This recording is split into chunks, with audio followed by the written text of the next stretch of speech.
Yes, Miss Heelan? If there's nothing else, sir, I'll be going home. No, that's all right, Miss Heelan. I'm about to leave myself. Good night.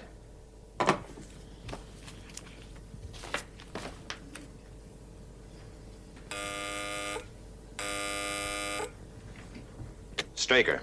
Possible sighting, Commander.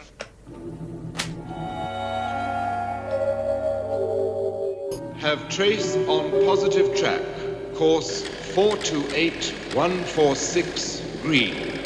Speed 0 Sol 8. Range 32 million miles closing. Red alert. Red alert.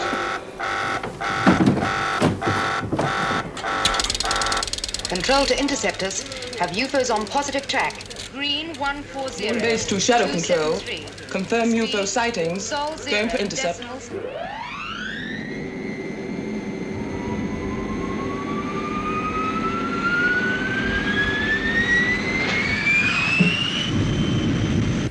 Maintaining speed and course. Apogee 027.324.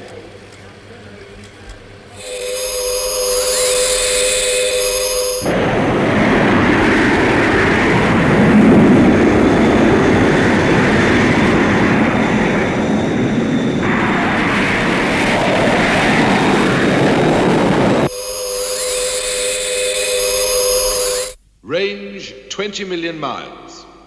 Positive track, green 140273. Yes, we have that. Roger.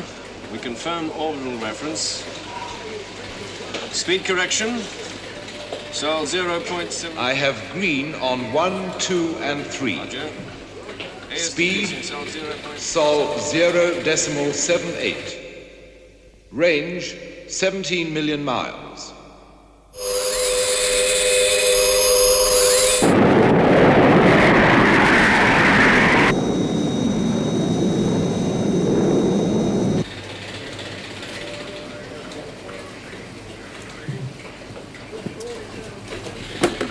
Anything? No, nothing yet, sir.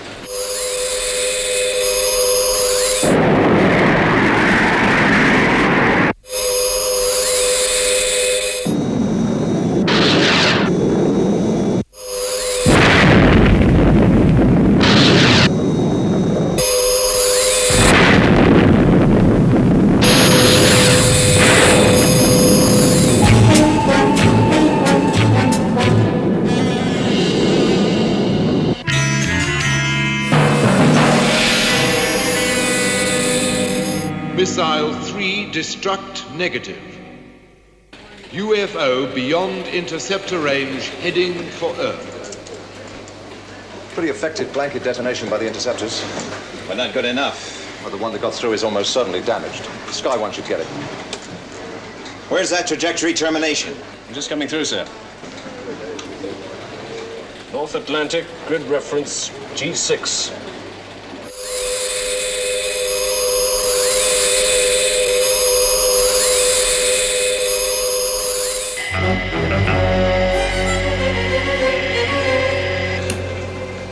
Commander Straker, there's an aircraft entering the target area.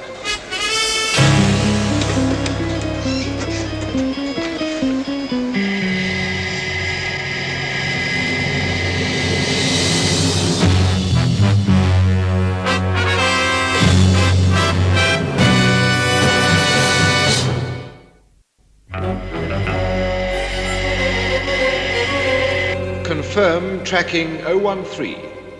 Area red 412. Have positive trace. Waiting for confirmation. Well, if it's not a military jet, what the blazes is it? It's not a commercial airliner. It's far too high and way off the air lanes.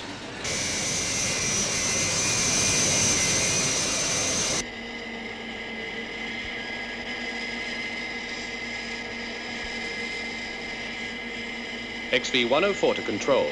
This is control. Leveled out at 250,000. Airspeed 2200. Pressure normal. Cabin temperature 72. We'll start the test schedule when we get to area G6. G6. Roger, XV-104. Is that VAC? Have you an aircraft overflying the Atlantic? Shall I call it off? Now, hold on. Sir, it's It's an experimental jet on a test flight. Commercial? Ventura Aircraft Corporation. They're on the line. I understand you have a jet over the North Atlantic. Grid reference, G6. G6. All right. Tell your pilot to alter course. Well, anywhere. Just get him out of that area. Look, I don't care how much money it costs. Get him out of there or you won't have an aircraft to test.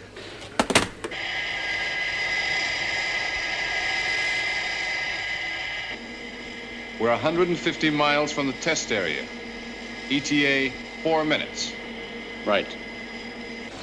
It's SkyDiver, sir. Captain Carlin. What's the position you're in, Captain? Compute, we can go for immediate intercept after Sky 1 lifts off. Right.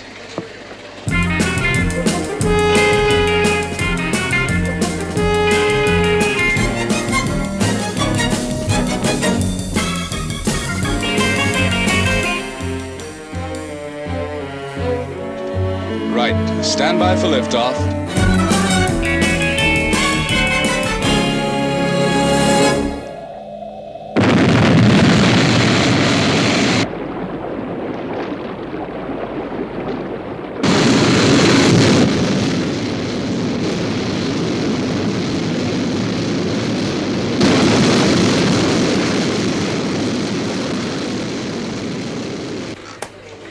Sky 1 airborne, sir. Going for intercept.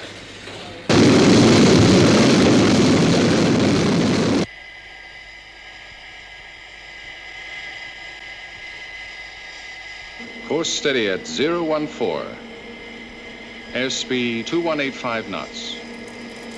Jim, we're just about coming up to... What is it? We'll soon find out. We're closing. Fast.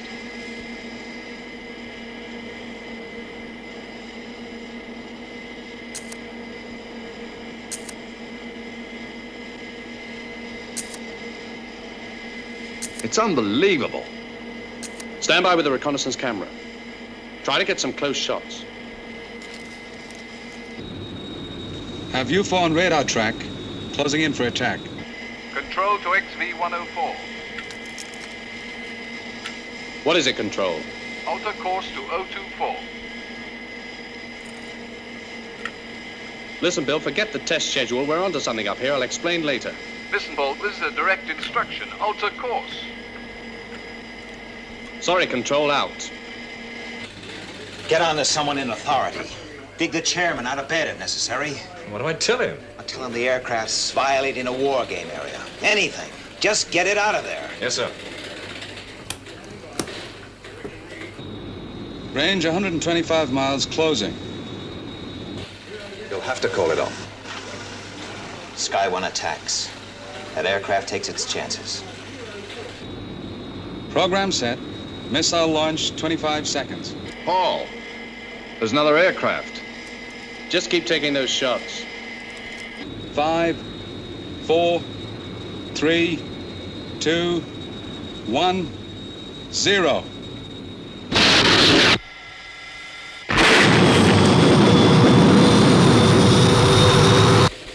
Positive. UFO destroyed. And the jet? It was close. It must have been hit.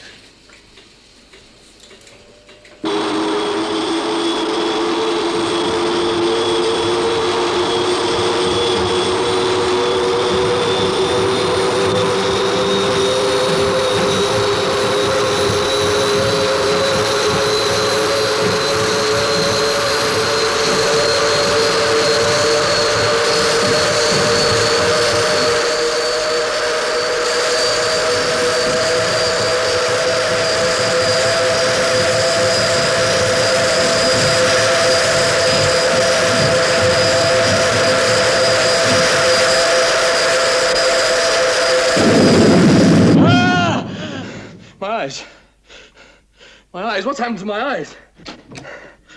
My eyes, what's happened to my eyes? It's all right. It's all right. Come along, it's all right.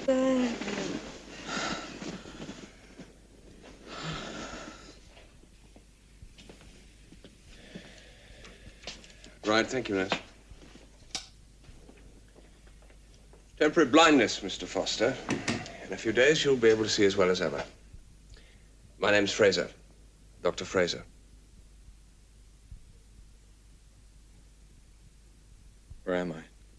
Grenville Hospital. You ejected just in time. Hungry? I guess so. Good. I had some food sent in. What time is it? Nearly 2 a.m. How long have I been here? 6 days. I'll see about that food. What happened to Jim? He didn't make it. I'm sorry.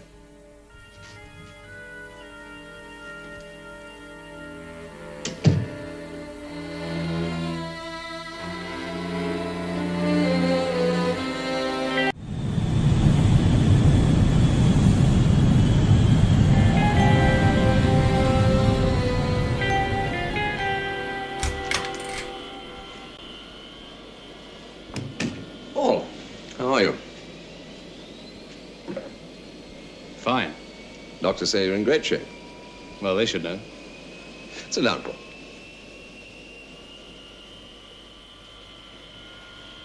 Cigar? Oh, thanks. Paul, you're a pilot.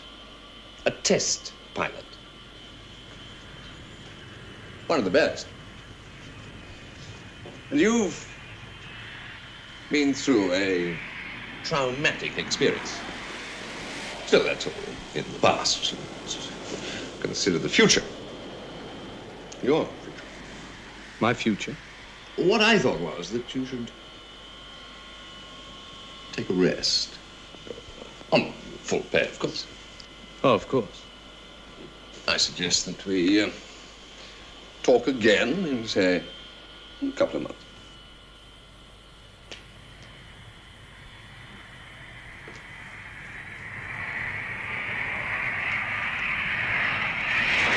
One question. Well? Where's the cine film from the reconnaissance camera? Now, look, Paul. Where's that film? Paul. Got my report? You read it? You wrote that report 3 days after recovering from a 6-day coma. 6 days, 6 weeks. What's the difference? Look, what I wrote is true. That's the way it happened. Explosion. Strange lights. Unidentified flying objects. Look, just process that film.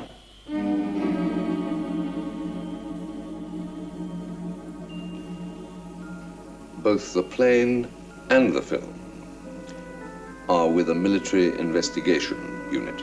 All right, I want a hearing. They will tear that story of yours to shreds. You will never fly again for me. Or for anybody else. Do you understand that?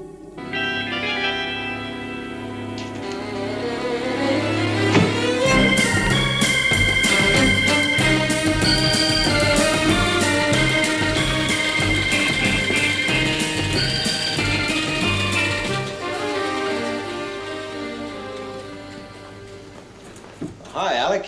Well, what do you think? You should have warned me. Well, I just considered that this was what any well-turned-out film executive would wear. Have to maintain our cover. I gotta start showing my face up top. Talking of cover, I've had General Henderson on the line. What does he want? Foster wants a hearing. Foster? A test pilot. And he's no pushover. He knows what he saw and he's sticking to it. Well, wasn't the co-pilot killed? Yeah, So whatever he says is not corroborated. right.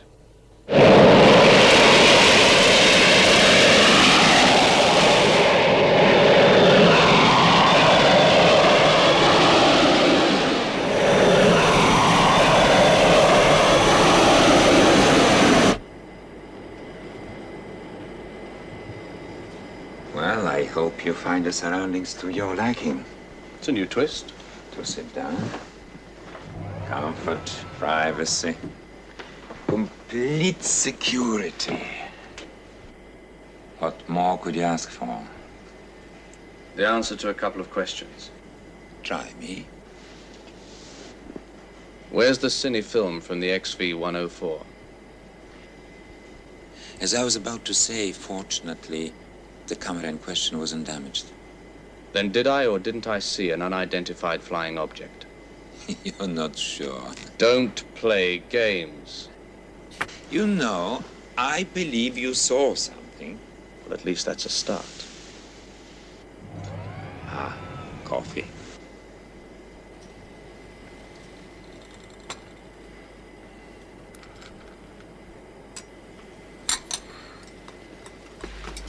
Look, Jackson, let's stop fencing around. Now, that film shows close-ups of an object, right? Now, I'm an experienced test pilot. That thing was extraterrestrial, I'm telling you. Run the film, Si. I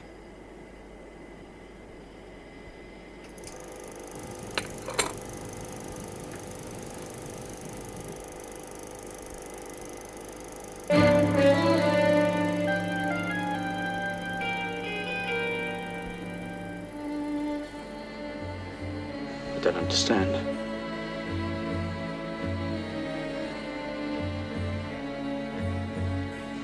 There's the other aircraft.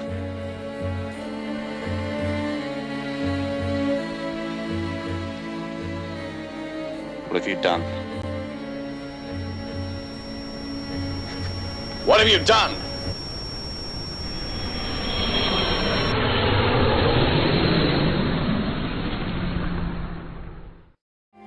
What are you trying to pull? You've erased it, fixed it. Why? Why should I do that? I ought to knock that smile right back down.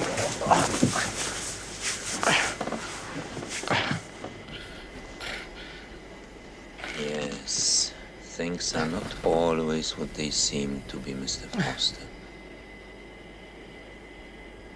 Okay.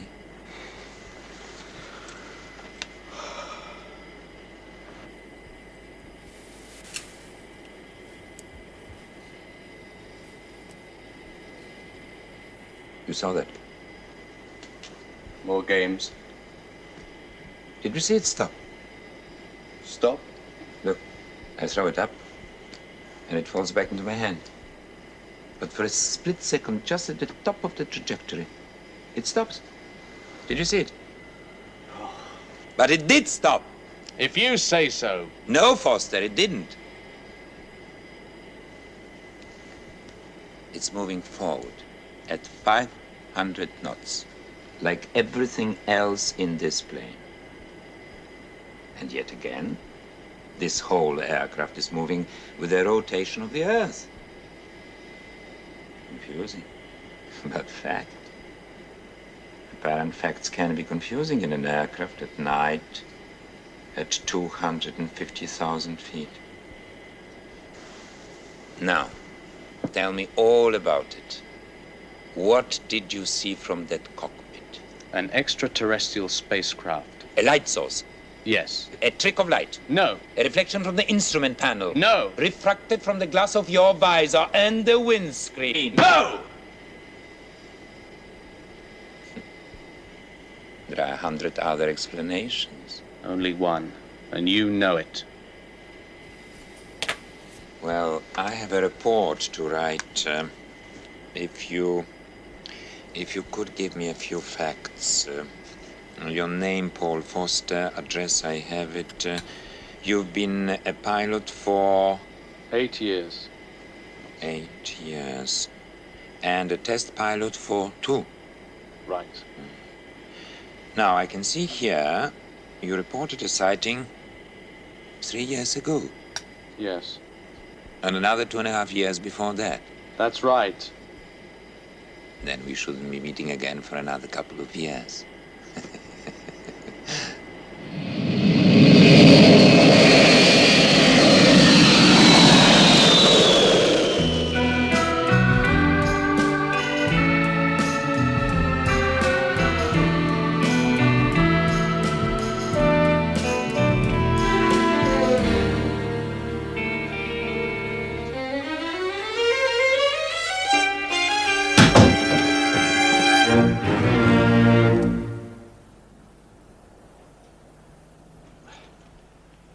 I don't normally enter rooms this way.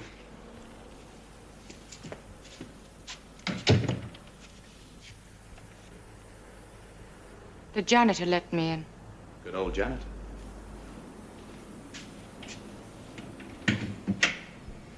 Drink? Why did you murder my brother?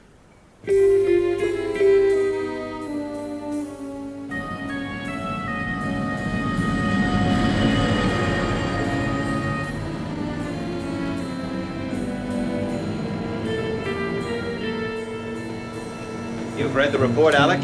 Couldn't put it down. Conclusions? I think we can be cautiously satisfied. Yes, I agree. 3 UFOs. 2 knocked out by the moonbase interceptors, and 1 destroyed in the atmosphere by Sky 1.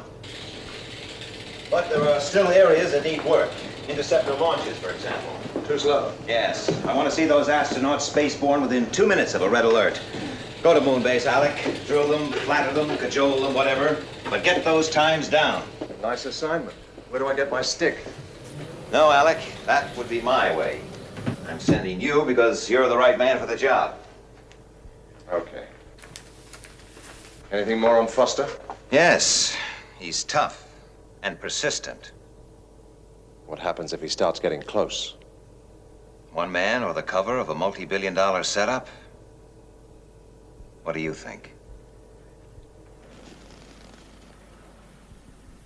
Then they told me you'd worked out a story to cover wrecking a very expensive aircraft and killing my brother. Well, you've heard both sides of the story. What do you believe? I don't know.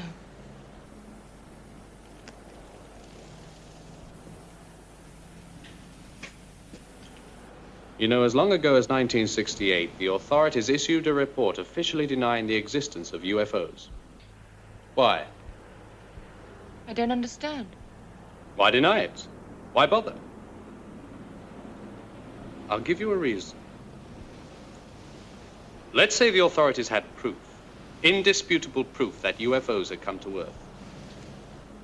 What would be the result if it leaked out? Mass hysteria, terror, a breakdown of authority. So, they issue a report, an official denial, and try to discredit anyone who claims to have seen one. 5 years ago, I saw one. 2 years later, another. They exist, you've got to believe them. Up there with your brother, I saw something. I believe you. Thanks.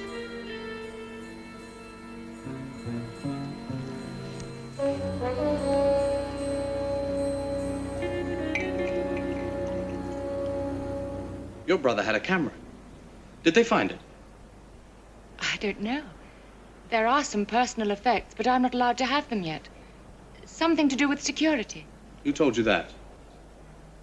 A man called Koufax. Koufax? Do me a favor, meet me tomorrow. But what are you going to do? Follow my nose. Don't worry. Everybody else thinks I'm a nut. I've got nothing to lose. Where are you going? See you tomorrow.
Fax, you've got a mind like a steel trap.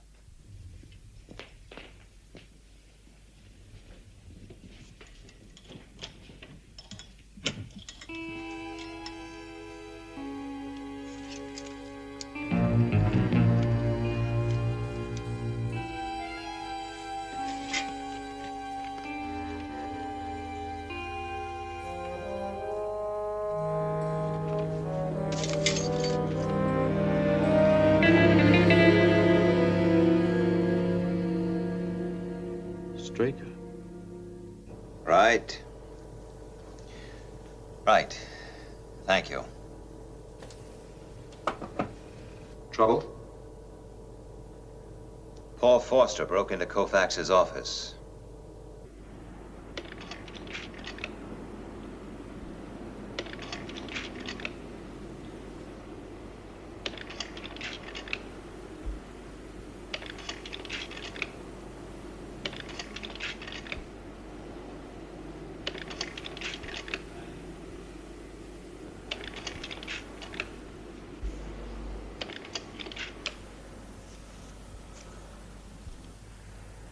They don't miss a trick. There's nothing. No, but it proves that somebody was interested enough to doctor this film as well. Paul, might it be better to forget all this? No.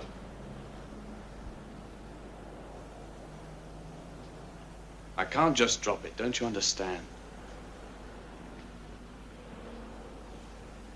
I'll go and get those back issue papers you wanted.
Yeah, I feel great. Who did this? Well, it certainly wasn't the janitor. I'll get you a drink.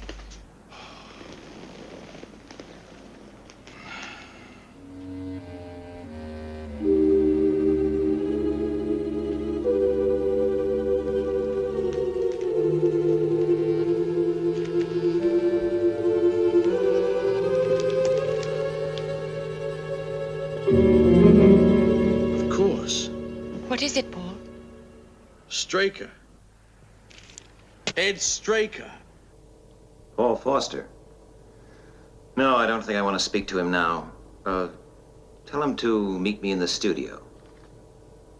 In an hour. Right. Find Alec Freeman for me, will you? Ask him to come here. Yes, sir.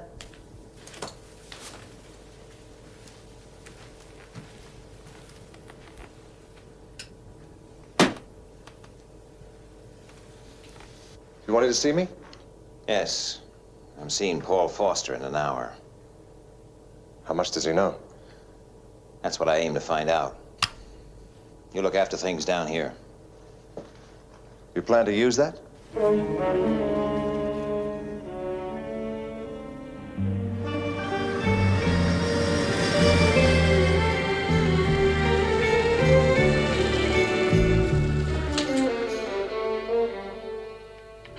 Good afternoon.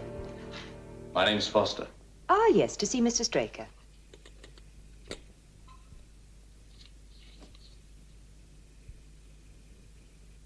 Mr. Straker told me to tell you to meet him at Rupert Square. Rupert Square?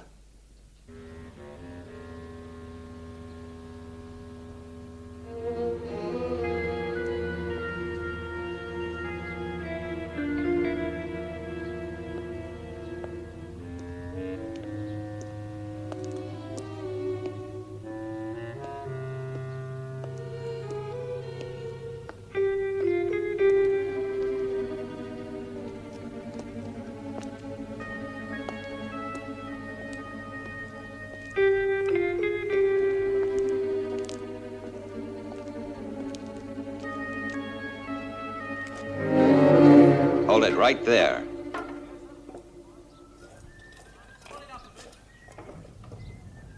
You must be Foster. I'm Straker. Ed Straker. Hey, Louis! Where are you? I'll be right with you, sir.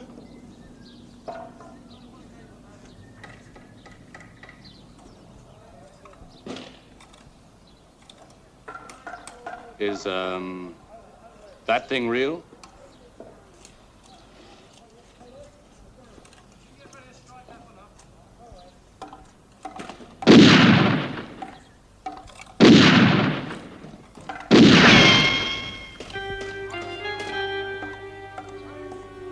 Excuse me.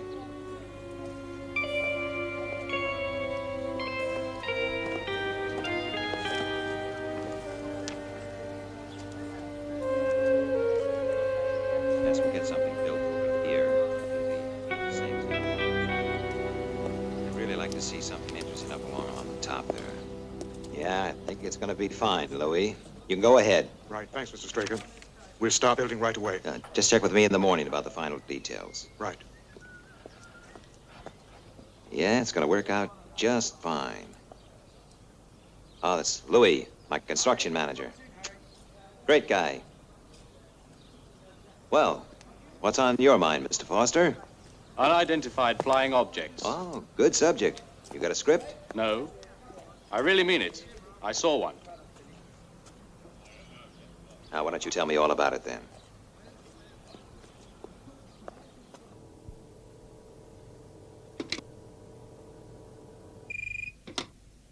Yes? Where's Commander Straker, Miss Eland? He's still with Foster, sir. Thanks. That really is a very good story, Mr. Foster. But I'm in the film business. I suggest you tell that story to the police, the Army, the Marines. Now, if you'll excuse me, I have a very heavy schedule. Quite a switch, Air Force Colonel, to film executive. You must have your wires crossed somewhere. Have I?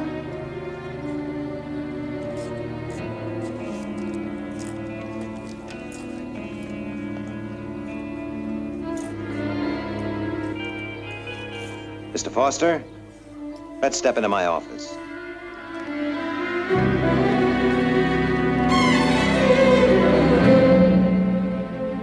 Some office. Oh, it's too big. Sparsely furnished. Very hard to heat. But we won't be disturbed. Oh, it's soundproof, too.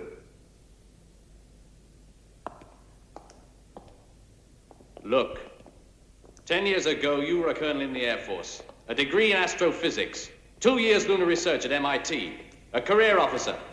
What happened? Well, let's say the car crash made me want to change my career. Why did it crash? We had a blowout. On a Rolls Royce at 50 miles an hour? They don't make the tires. Then why was the whole area cordoned off? Well, you've obviously read the report. A British cabinet minister was killed. Security. I don't buy it, Straker. Look, I'm not trying to sell you anything, boy.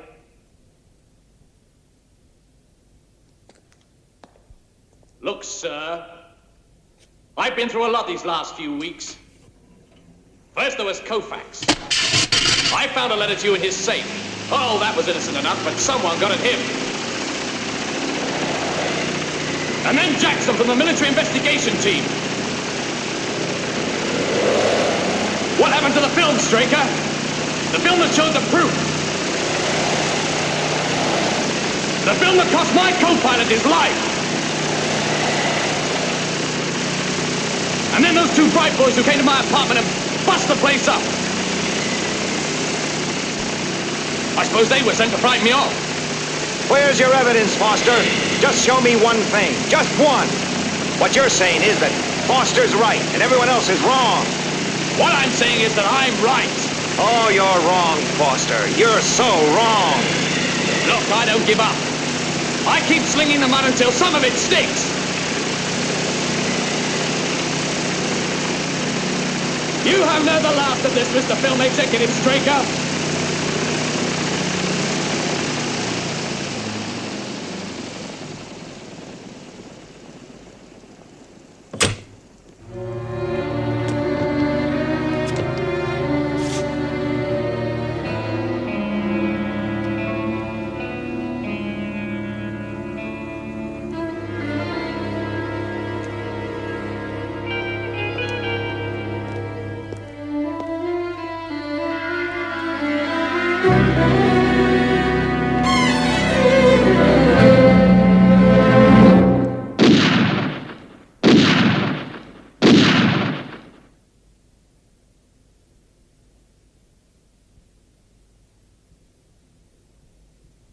Things are not always what they seem, Mr. Foster.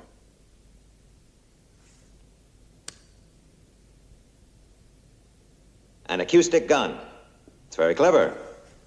Place charges in the wall of a set, for example. Load the gun with blanks, and when you fire it, the sound detonates the charges. Very realistic. Well, you look surprised. I think we got a few more surprises for you. Let's go.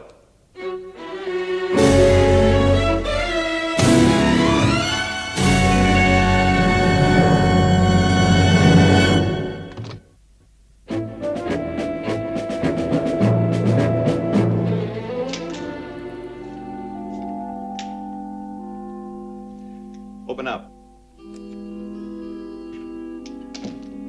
It's all right, Miss Heelan.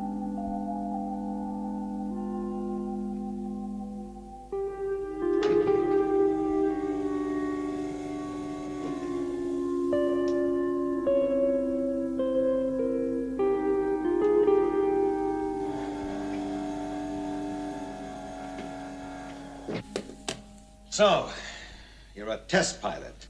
That's right. Trained to expect the unexpected. I guess so. Then brace yourself. Straker. Voice identification positive. Commander Straker.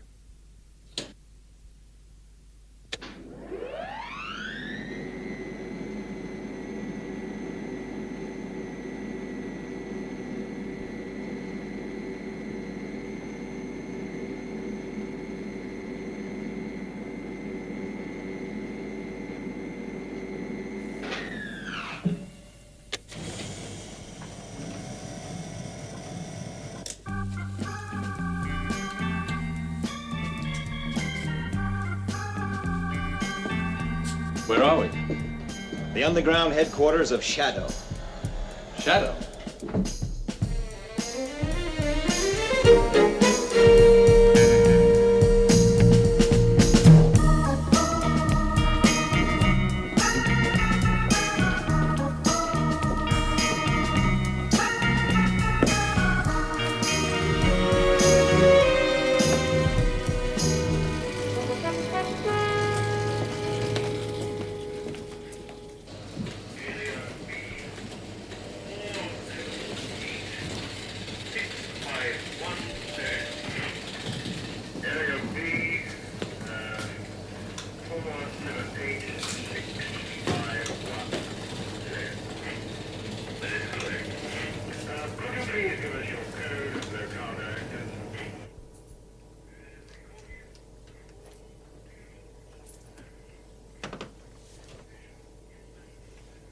Okay, Alec. Wheel them in. So what happens now? You were on a test flight over the North Atlantic, Foster. Due to a kind of dogged stupidity, you found yourself in the middle of a UFO incident. Well, this is Colonel Freeman. Dr. Fraser, you already know. Hello, Foster.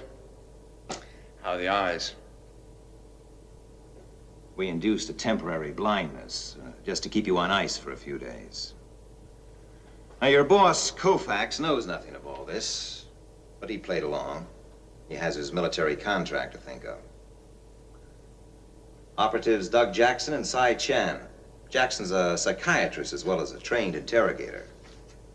His report told me quite a lot about you. Yes, determined, good logical thought pattern, a little headstrong. Louis Graham, electronics man. And he happens to be a pretty good construction manager as well. So you had the whole thing wrapped up from the start. Why this setup? Why Shadow? Why this secrecy? You summed it up pretty well yourself.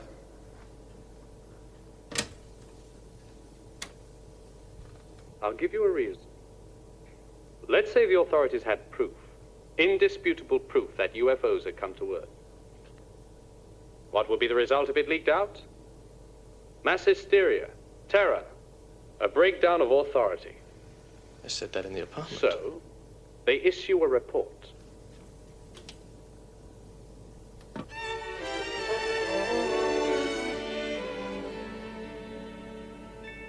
Hello, Paul. The field leader of Project Foster, Operative Jana Wade. It's all been a test for you, Foster. You followed a predictable set of clues. You even showed a certain initiative. But basically, it was an inevitable chain that led you to the studio. Thank you.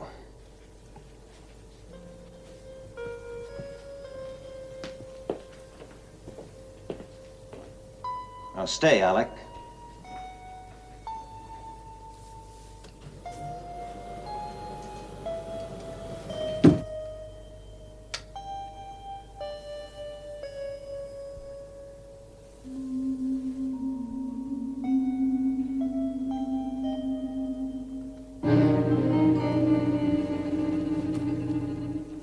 You realize, of course, that we can never let you go free. You know too much. There is one way. Shadow needs men. I'm talking about leaders, commanders, men able to captain the world's most advanced submarines, take control of moonbase. The right men. Are you one, Foster? After the stiffest medical you've ever experienced? After weeks of computer and psychoanalytic tests? After a training course that will tear your guts out, you might be halfway there. Well, I'd like to try. I thought you would. Read this. Foster. Paul J. 804. It's all yours, Alec. Straker. Yes, I'll speak to him. Would you get me moonbase, please? Oh, and by the way, where are those transit reports I asked for? Would you get this, please, and get it good and clear? Immediately means now. Right.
One more day to go. Yep, one more day.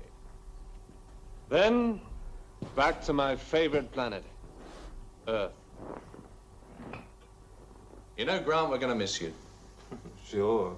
No, really, I mean, having a character like you around really breaks the monotony. Well, I'd love to stay, really, but, Oh, I know. You've got 100 chicks just waiting for you to call. Well, let's not go overboard. 80 or 90, maybe?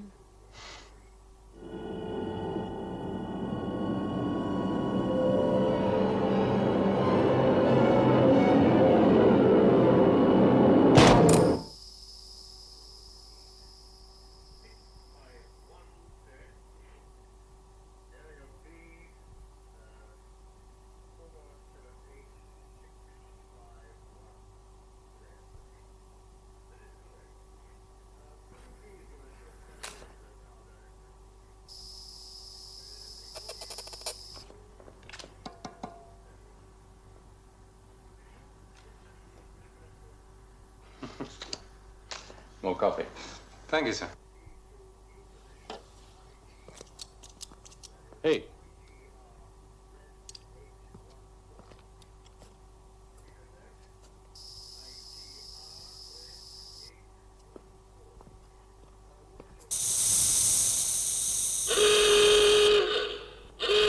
Pressure leak!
New port secure and tested.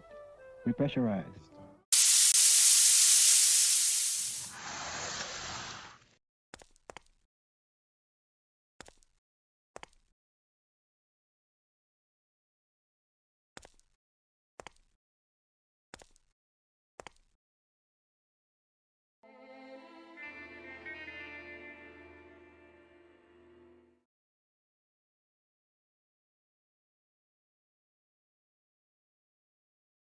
I want every part of this sphere searched.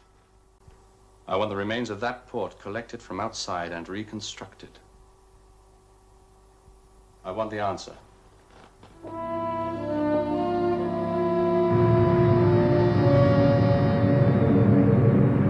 Astronaut William Grant, killed in the line of duty, April the 12th, 1981.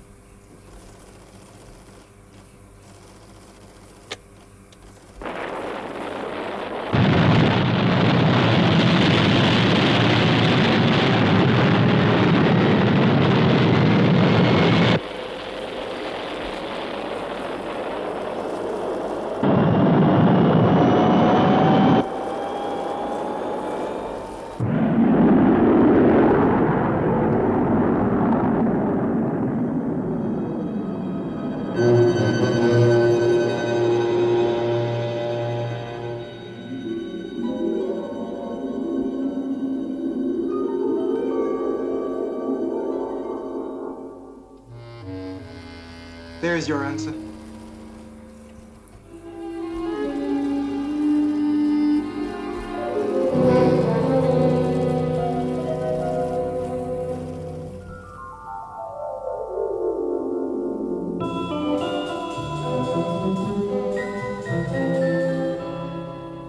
We've calculated that the projectile was fired from a group of rocks about 200 meters from the base. The chemical analysis hasn't told us much, except it's part alloy. One of the constituents is unknown on Earth. Now, you're saying that a UFO landed on the moon, undetected, and one of its occupants got out and fired this projectile at moonbase. 3 days ago, a particularly large stream of meteorites played havoc with our tracking system. It could have landed then. Yes, yes. And then just taken off again after the attack. No, the interference didn't last long enough. It's still somewhere on the moon. I've had the interceptors searching for the last 24 hours. And if they find it? My orders are seek and destroy.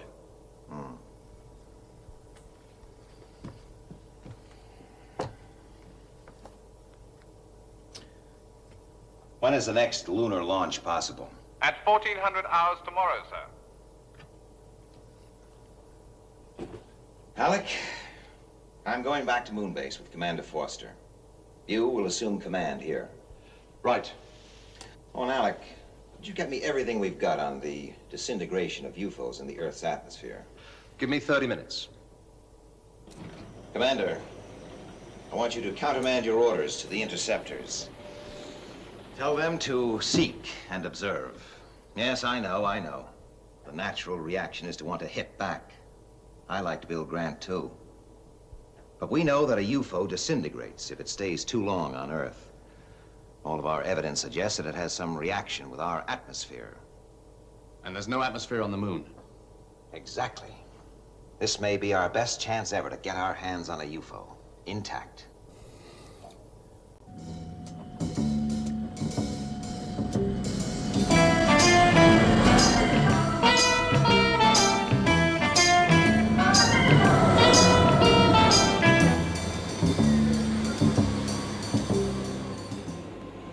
Foster, you'll be home in time for supper.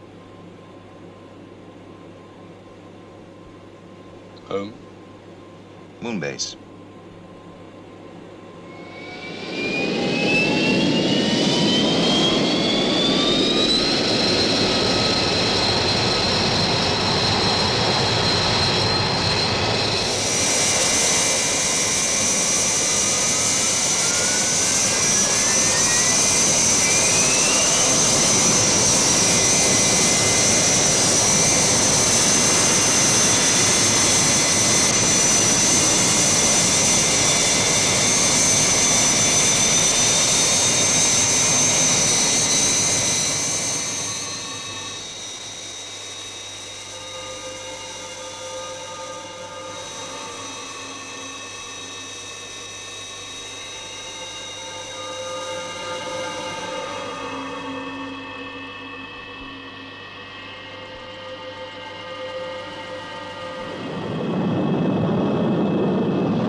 Those astronauts to get those aerial photos in here fast. That's the first thing he'll ask for. The second thing, Space Tracker Harrington. The first thing is a cup of coffee. Perhaps you'll be good enough to organize that. Miss Barry. Yes, sir? I met your father about a month ago. I was happy to tell him I think you're settling in extremely well. Thank you, sir. Now, if you'd ask someone to bring the aerial photographs along to the leisure sphere, please. Sir. Oh, Harrington. That's with cream and sugar, please. Yes, sir. Infrared from 30,000 feet. And you say it's in there? Yes, sir. Here's a blow-up. Ah, yes. There it is. Oh. How long would it take a moonmobile to get into that area? It's just below the Terminator. All right, let's set it up. I suggest we use 2 mobiles, a couple of men in each. Fine. Who do you suggest as crew? I'd like a crack at that, sir. Thank you. Mark can handle it. He knows the area. Fine. You can choose your own navigator. Thank you, sir. Now, that just leaves the other moonmobile. I'll pick my own crewmen as well. I suggest we use a missiles operative. As moonbase commander, your place is in the control sphere. Maybe, sir. But I was the one who saw Bill Grant's face as he tried to make it to that airlock.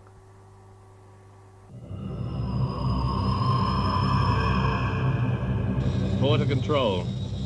3 miles from Terminator. Roger.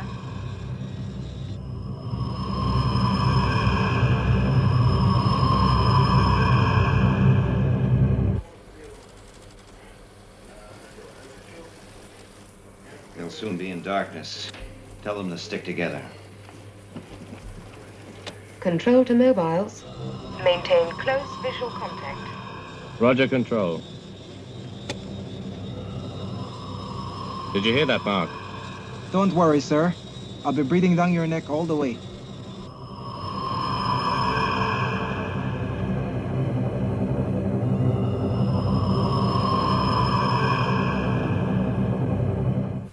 Just under 2 miles from target. Listen, Foster, at the first sign of trouble, get the blazes out of there, and I'll send the interceptors in. Is that understood? Understood. But we won't need them. Out.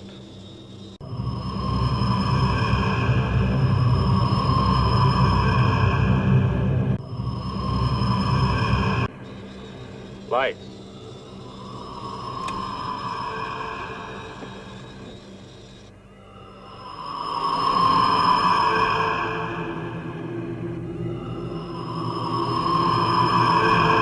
Mark, we should be able to see them from the top of the next ridge. We'll leave the mobiles here and go in on foot. Roger.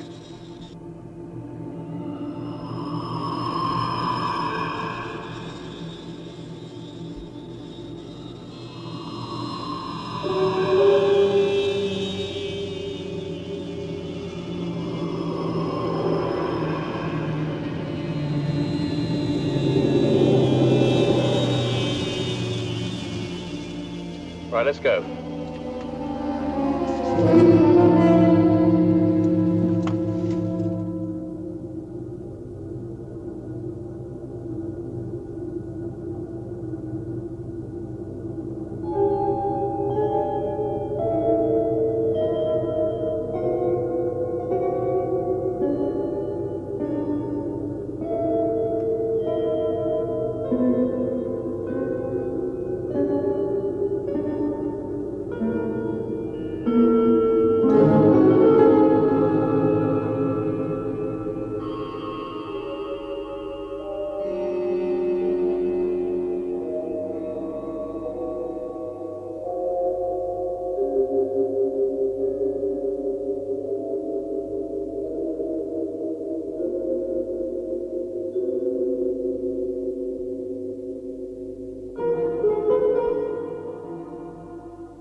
It's there, all right? Great. Any sign of life? No. Control, have positive sighting of UFO. Position? In the center of a crater, just as it was in the aerial shots. It hasn't moved. What does it look like? Difficult to say. But from its attitude, it could have been damaged on landing. What about the radiation check? Negative. It's just sitting there. Well, I suppose it's just possible it might be abandoned. There's only one way to find out. We'll move in 2 minutes. Right. Yellow alert. All air supplies A-OK. Time check. 11:04:45 now. Check. Now listen. There's a rock just over that ridge. Wait till the guy ahead of you reaches it before you come over the top. Right. Who's first in line? My privilege. I'll follow you. Then Brad and Don. Any questions? We could run into an alien out in the open. Remember, they're expendable. We want the UFO.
Hold it.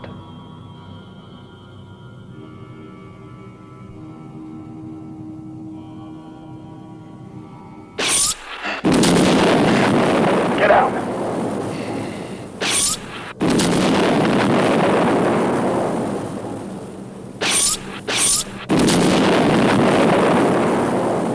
Control, the UFO has opened fire on us. Red alert. Interceptors, immediate launch.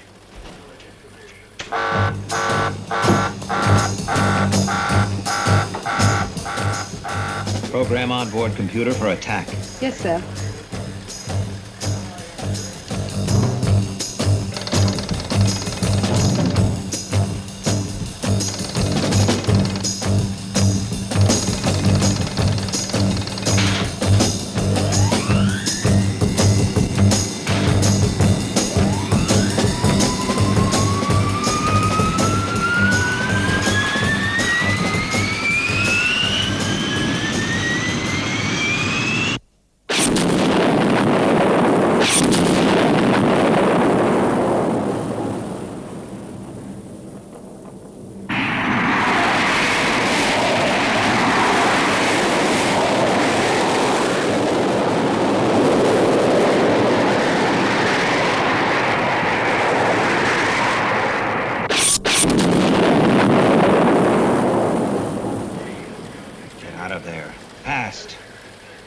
Send the interceptors in, but tell them to hold their fire till I give the word.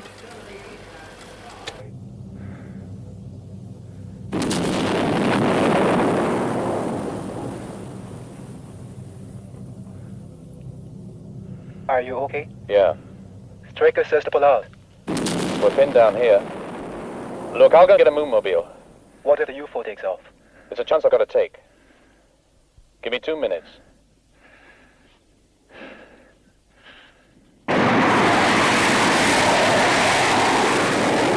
ETA target, 4 minutes. This is Control. How soon will you be clear? Couple of minutes, sir.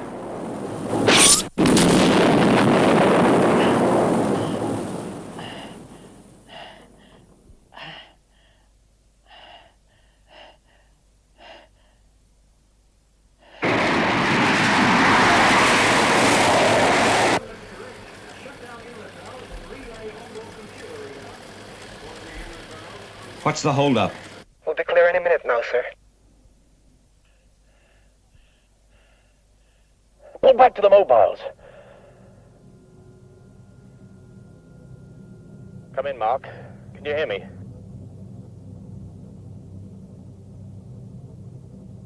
Come in, Mark. Can you hear me? Come in, Mark. Mark!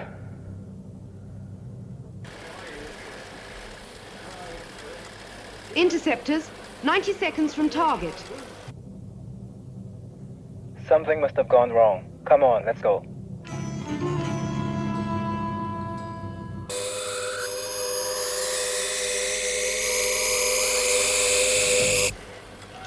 The interceptor leader has visual contact. The UFO is lifting off.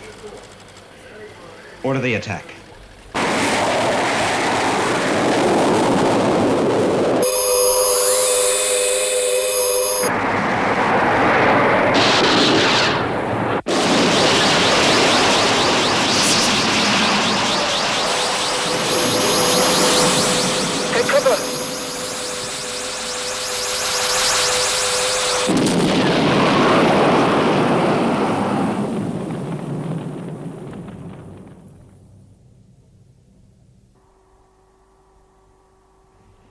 Maybe he was thrown clear.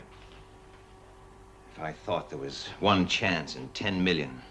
It could happen. Well, you said yourself the moonmobile was totally destroyed.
Bad business, Alec. One moonmobile totally destroyed. The other so badly damaged it was a miracle it made it back to base. The moonmobiles can be replaced. And Commander Foster can't. Yes. That's one of the reasons I'm staying on here for a couple of days. A new commander will have to be appointed. I didn't mean that. I know what you meant. I feel the same way.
Relax, Lieutenant. Relax.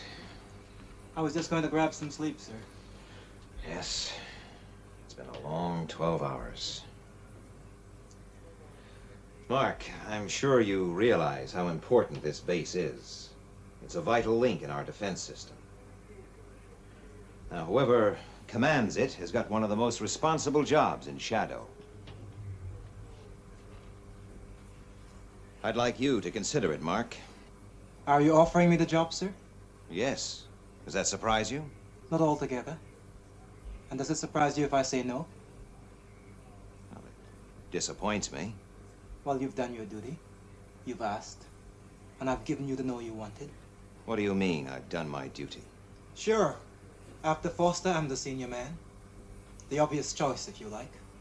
So, I offer you the command of Moonbase, and you say no. Why? I asked you why. Because of this. Oh, don't give me that. Racial prejudice burned itself out 5 years ago. How would you know? All right. On the surface, maybe. But deep down inside of people, it's still there. Maybe it will never show. And maybe it will. Like sometime I'm ordering a guy out on a mission. A time the chances are he won't be coming back. Look, I'm not offering you some easy number. And I don't care if you're a polka dot with red stripes. You're the best man for the job. Now, do you want it? Do you want it? Yes, sir. I would like it. But not like this. No one wanted it like this. Now, you get some rest, Commander.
report to medical.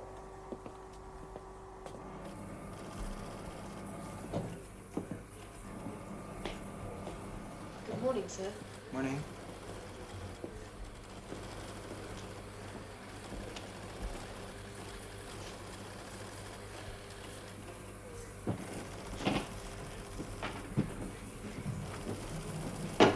I'd just like to say we're glad to have you with us, sir. Thank you very much. This is Control to Moon Mobile 3. Proceed to Area 183 as instructed. Yes, sir. You've sent out a mobile? Yes, sir. To the UFO crater? Yes. To look for wreckage of the UFO. I did not know I needed your permission. You don't, Commander. Carry on.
I'll take her a couple of degrees over to port. There's a bad crevasse peel about 10 miles on. We'll go round it. Right.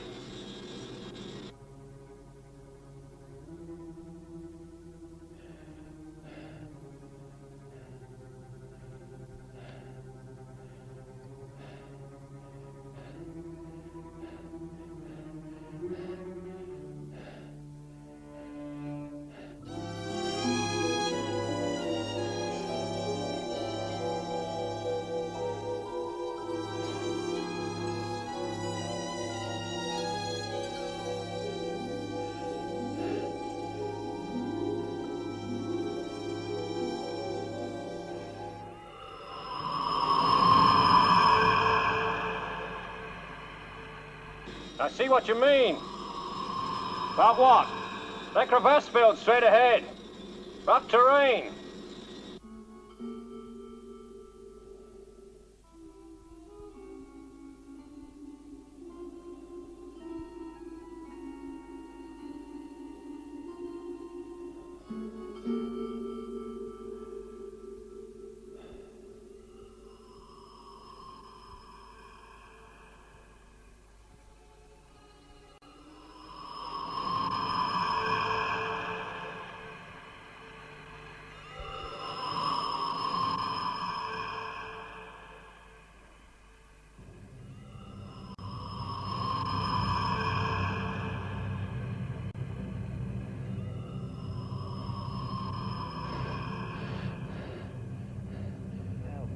Help! Help! Over here! Help! Hold it, sir. Over here!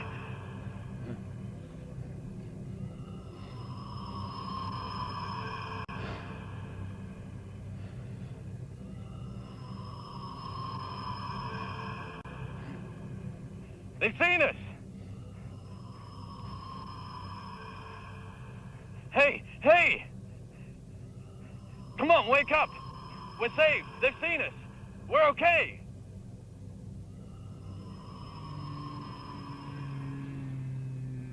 Bring an air cylinder, hurry! Listen, listen. We're safe. We're safe. They found us. Now, you stay here. Do you understand? You stay here.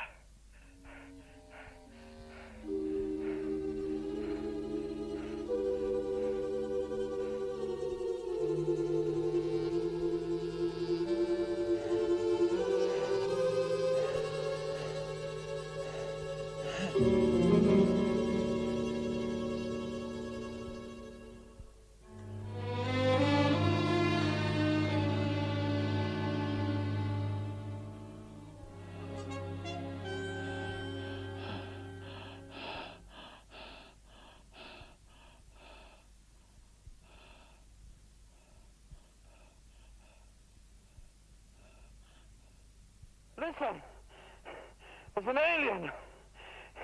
He's back there. He saved my life. He's a friend. He's trying to say something. Yes, radio's US. Can't you hear me? An alien. Okay, Commander, we can't hear you. Right, let's lift him up.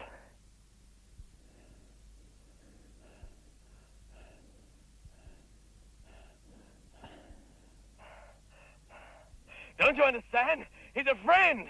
Take it easy, Commander. What's he trying to say? I don't know. Let's get him back to the moonmobile.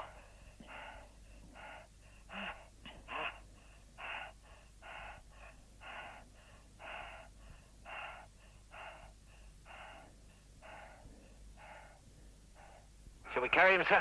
Hold it a minute.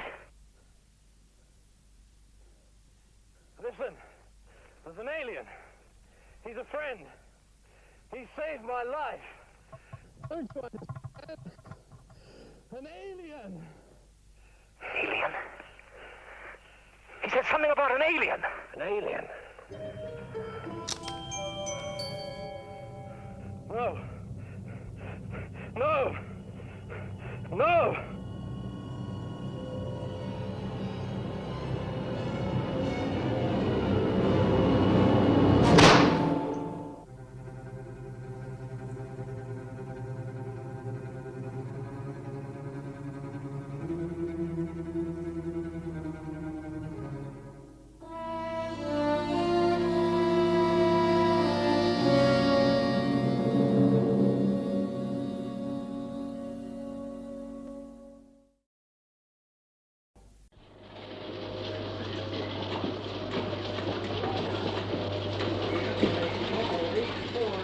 Anything? Nothing, sir. The UFO's disappeared. Well, keep all ground radar on red alert. Sir. Is this the lunar module? Yes, sir. I'll feel a lot happier when it's landed.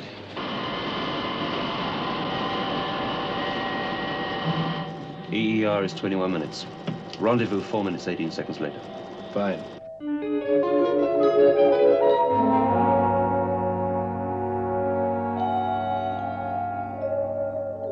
This is Space Intruder Detector.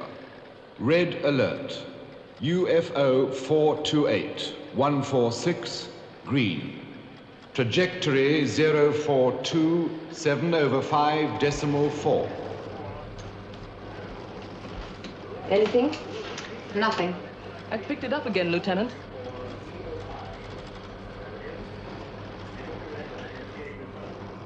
Course 072124. Speed, Sol 0.4. Check. Confirm. Moonbase to shadow control. Come in, moonbase. Confirmed sighting in area T.6 green. Moving towards area yellow at Sol 4.0. Your sightings are masked from us by the moon. We'll pick it up in T6 yellow. Out. Check the estimated re-entry time on the module. Yes, sir. This is Shadow Control. Relay your re-entry time and angle. Re-entry begins in 7 minutes. Angle 27.5 on a 3-second burn. Thank you, Captain. It checks. Thank you.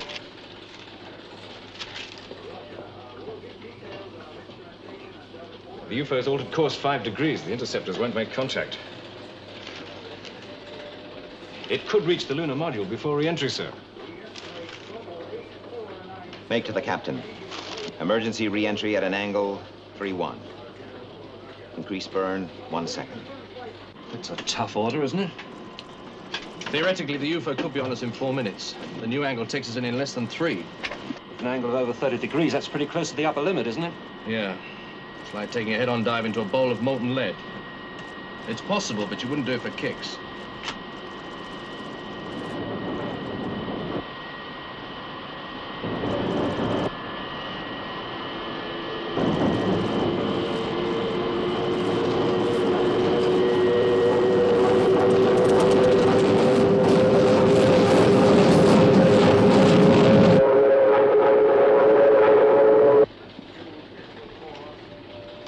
Sighting now in area blue, sir. Termination?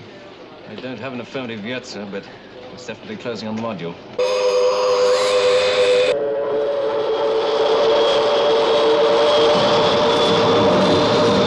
UFO's increased speed to Sol 0.6. Even with the new angle, it's going to reach the module before re-entry is complete. Warn them. It's too late. I have re-entry cessation on radio contact.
I don't get it, Lieutenant. It's a lot slower than any other signal we've ever picked up. Yes, but we can't afford to take any chances. This is a red alert. Repeat, this is a red alert. Interceptors, immediate launch.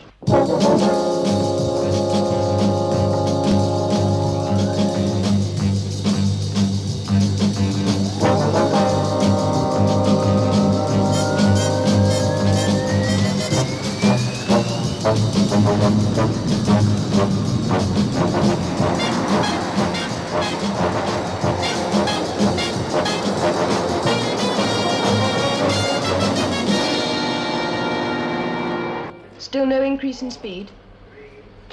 No, steady at 35,000 knots. Moon-based interceptors. Imperative you obtain visual contact before making any attack. Roger. Should go visual any second now. Interceptor leader to moon base. Have visual contact. Identify.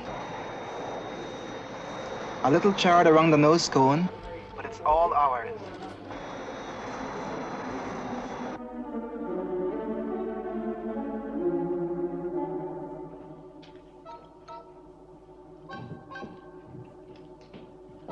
Paul, good to see you. How are you, Paul? Fine. Well, you gave us all quite a scare. I gave you quite a scare? 16 hours with no radio contact. The transmission antennae was destroyed in the re-entry attempt. Yes, I read the technical report. Why don't you tell us your version? Version? Yes, we'd like to know what happened. From you. You get my report. Now, look, Paul, there's nothing official about this.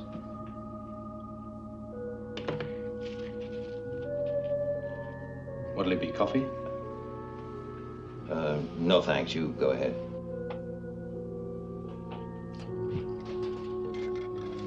How about something a little stronger? Now, you know I don't use it, Paul.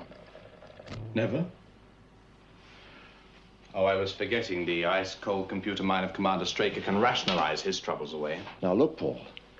We know you've had a pretty rough time, but Commander Straker doesn't have to take that kind of stuff from anyone. Maybe that's because nobody's dared to dish it out to him before now. All right. Let's have it. If you're talking about details of the accident, you're asking the wrong man. Who should I be asking? The man who ordered the re-entry angle of 31 degrees. That, as you very well know, was me. It was a dangerous but not impossible angle. That depends upon your stage of re-entry.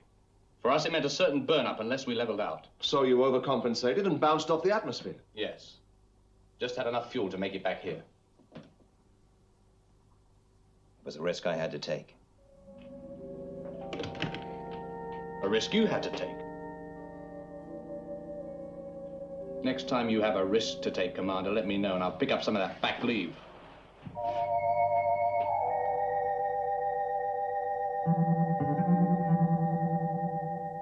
Well, over the past year, our rate of success against UFOs has been impressive, but by no means 100%.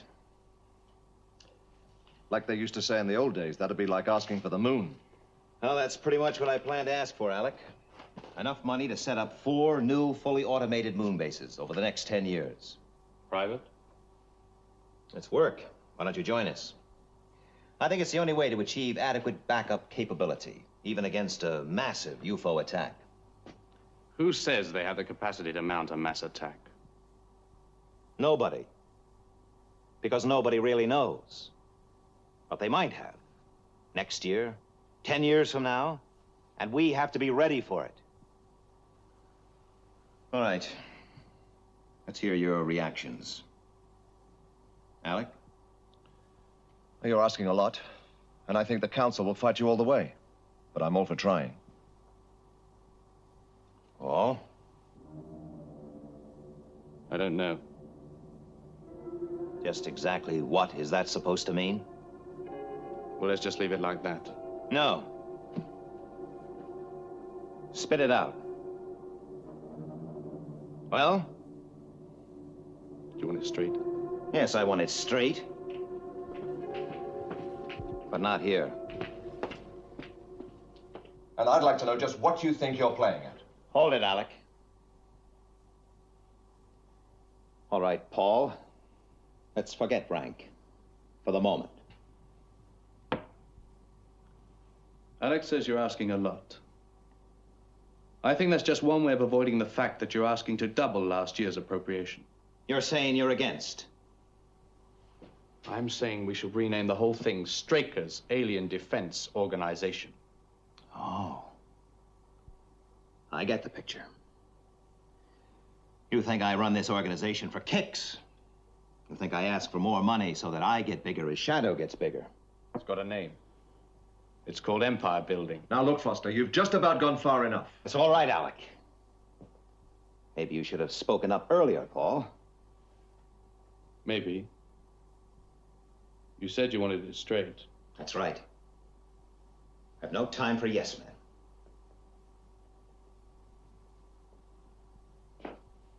I think you should put yourself on the furlough roster. 3 to 4 months complete rest. You think I'm falling down on the job? I think it's got to you. I think you're obsessed with Shadow and Ed Straker. I think you're making decisions without any real thought to the consequences. Like that re-entry angle. Yes, like that re-entry angle. And like spending millions on moon bases when they're needed on Earth. Like 100 other instances I can name. All right, all right. Suppose Commander Straker took some leave. You got a replacement in mind? Well? It's possible.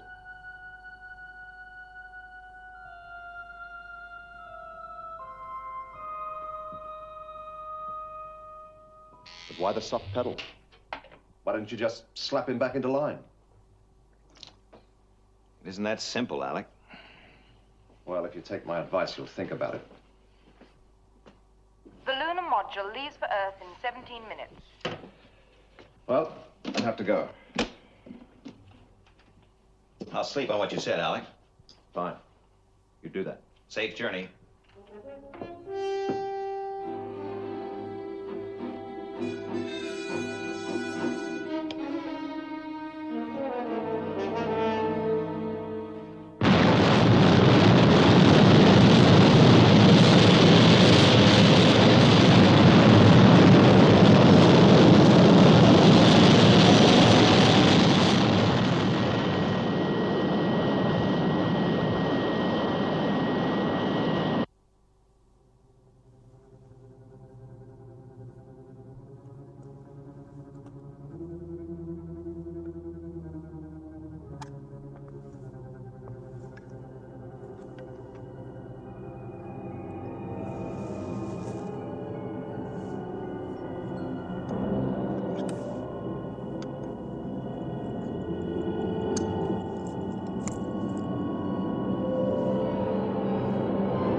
General quarters. This is an internal security alarm. This is an internal security alarm. Seal all exits. I want Captain Craig found and brought here. Use stun guns if necessary, but I want him alive. Yes, sir.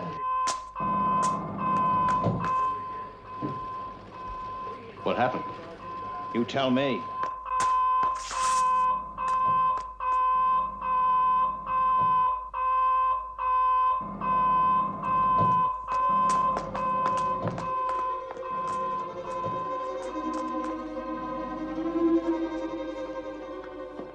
Look over there.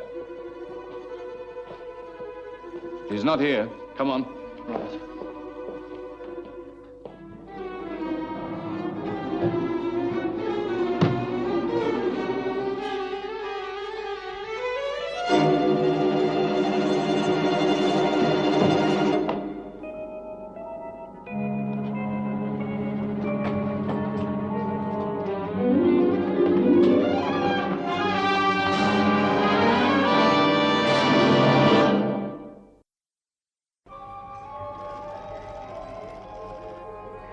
Right.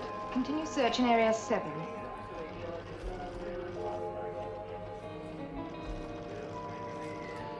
What's taking so long?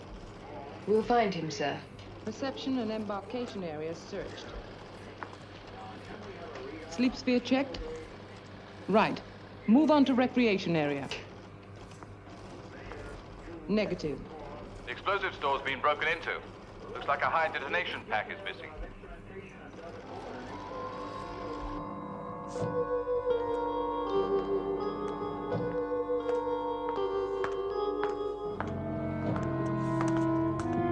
Hold it, Craig. He's just entered emergency exit 10, wearing a spacesuit.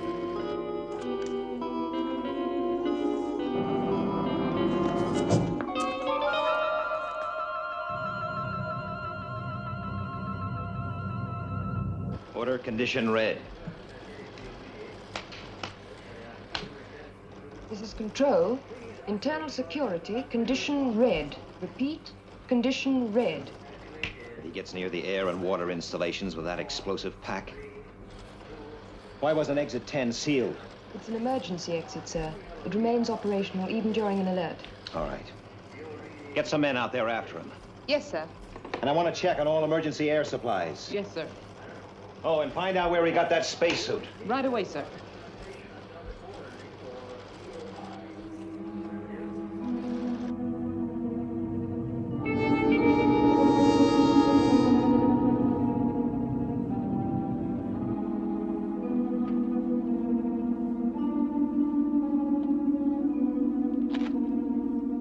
Go ahead, Mark. There's a spacesuit missing from the legisphere, but he won't get far. It was due for recharging. There's practically no air left in the pack.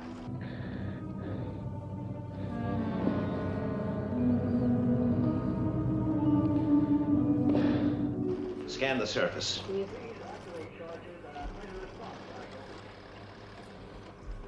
There he is. We have no choice. Use number 4.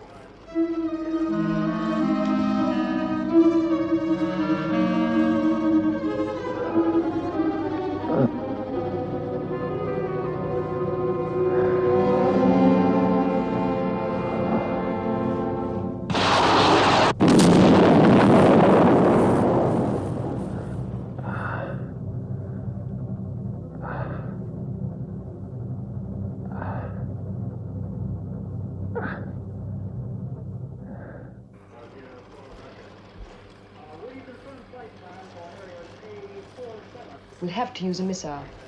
No. It's too close to our installation.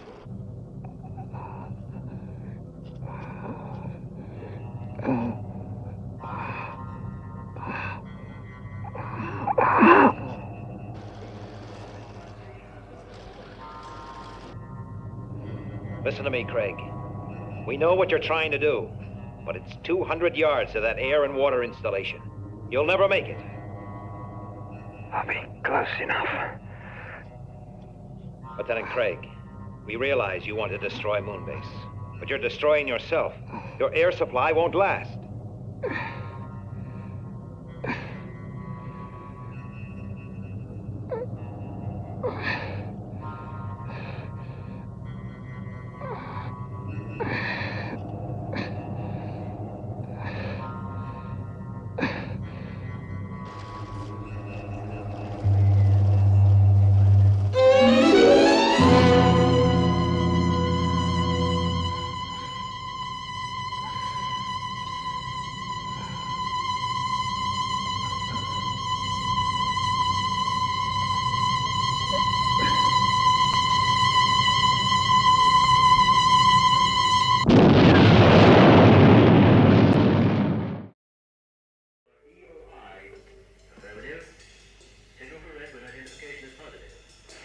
All systems checked and okayed, sir. Right. Oh, stand down to yellow. Yes. The damage report, sir. Thank you. This is control. Stand down to internal condition, yellow. Well, there's nothing here we can't handle. Thank you, sir. What now? Well, I'm going back to bed. Aren't you interested to find out what happened? It'll keep. No one's going anywhere, are they, Colonel? Give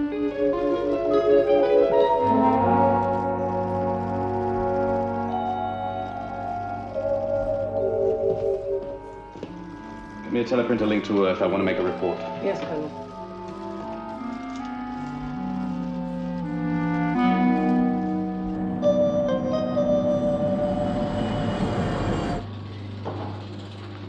Colonel Freeman. Yeah? I have a communication for you, Colonel. Well? It's a somewhat unusual channel. Well, all right, Lieutenant. What is it? General Henderson wants to see you right away. He contacted you? One of his assistants did. Well, why not Miss Eland? She usually deals with personal calls. I was a little surprised myself. Anyway, I was asked to give the message only to you. And you were asked not to communicate it to anyone. Anyone? Does that include Commander Straker? Commander Straker was specifically mentioned, sir. I see. That's what he said. I appreciate it, Alec. I'm not going to say they shouldn't have told me. Good. So what's it all about? Why don't you go along and see Henderson and find out? Well, you're wondering why I asked you here. More than that. I'm wondering about the way you asked me here. You mean my request that you should tell no one about your visit? I mean the fact that I was asked not to tell Commander Straker. And did you? First chance I got.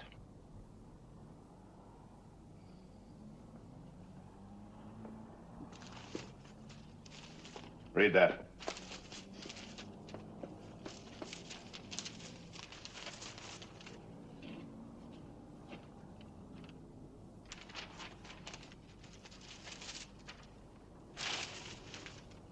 You didn't finish it. I don't have to. I've seen enough. Is that all you wanted to see me about? Sit down, Colonel, and listen to me. Now, if this had come to me from a shadow operative or even from a senior shadow officer, I'd have pitched it straight into the ash can. But it didn't. It came from moonbase. From Paul Foster, the man who's backed Straker in every fight he's got into. If you say so. I do. Which makes Foster 100% loyal. Not anymore. Not in my book. I have to take this seriously, Freeman. That's why you're here. Now, the basic allegation is that Commander Straker has become mentally obsessed with his command and has to be removed. I want your opinion. It'd make even you blush. So there's nothing in Foster's allegations? Nothing. They're completely false? Yes. Even this one?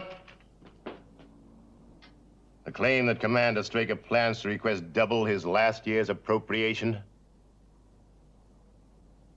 If it's true, it might go a long way towards establishing a case for believing the commander is suffering from serious delusions of grandeur. Well, is it true, Colonel? I told Henderson to ask you himself, but he knew.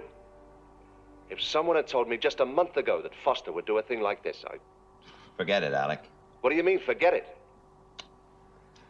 Listen, Foster didn't transmit that information to General Henderson out of pure malice. There's got to be another reason for it. Has there? He's bucking for promotion, and he doesn't care who he has to step on to get it.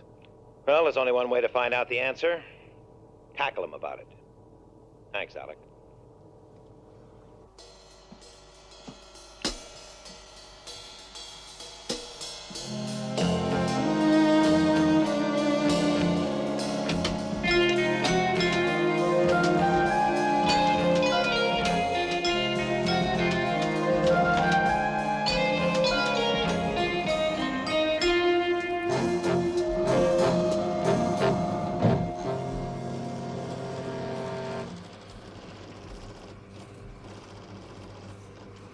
Why don't you girls go and grab a cup of coffee?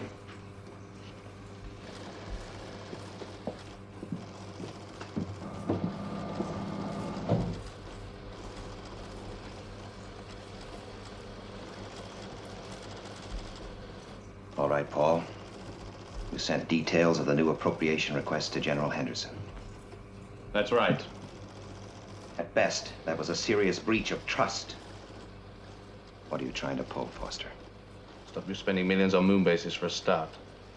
You should know better than anybody that a mass attack is on the cards. Speculation. Half this job is speculation. It must be. Yes, and it's proving pretty expensive. In the past 4 months, there has been a marked fall-off in UFO sightings. Which proves that our present equipment is more than adequate. Maybe. Or maybe it indicates a grouping. A grouping for a much larger operation. It's going to come. I want to be ready. I think you're wrong. I don't care what you think. I didn't come in here to discuss the appropriation. I want to talk about your future with this organization. Are you firing me? No. Nobody gets fired from Shadow. Your report to General Henderson was an inconvenience. I can ride that out. No. You're free to express your right of criticism of this command. But you are not free to divulge information given to you in confidence. And if I do? All right.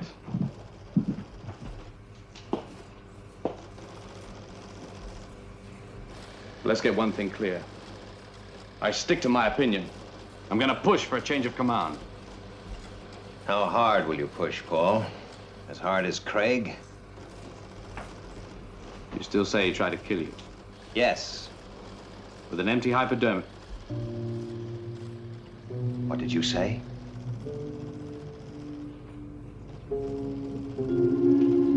I've told no one how he tried to kill me.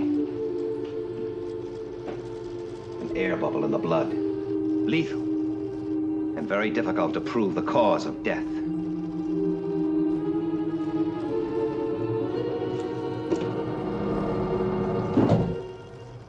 Open it.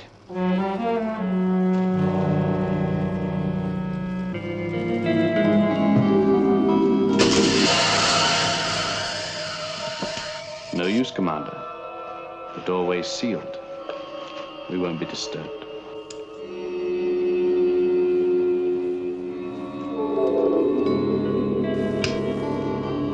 Must be a short circuit someplace. Get the emergency power switched on and trace the fault. Right. Colonel. Why don't you just think about this? Think about it. That's exactly what I've done ever since that last re-entry. We're switching to the emergency power circuit. Our emergency power circuit now in operation. You're crazy, Foster. You know that, don't you? Am I? You must be to think you'll get away with this. You run this organization too long, it's as simple as that. All right, Foster. What do you plan to do? You came into the control sphere. You asked the girls to leave and locked the doorway.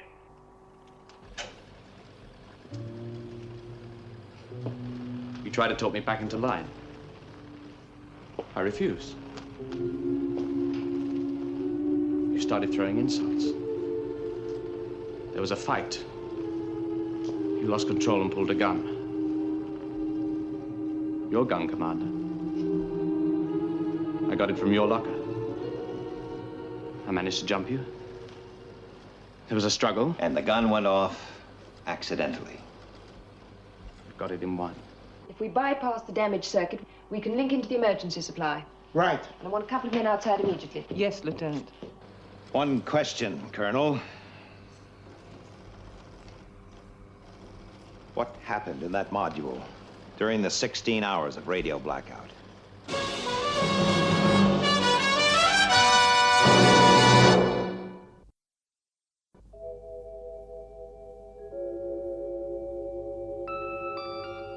All right, Foster. Give me that gun.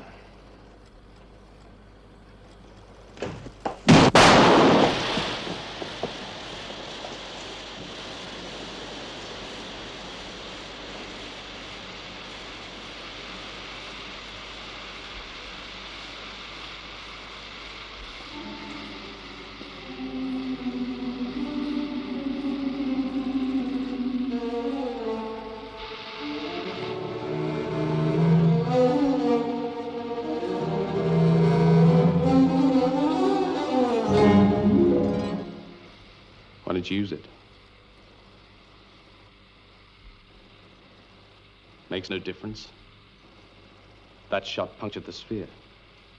We're losing air.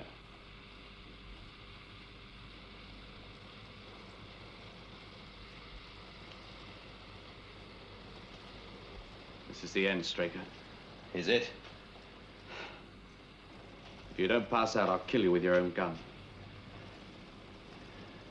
Guess you try and get it. Well, I won't have to. You'll pass out before I will.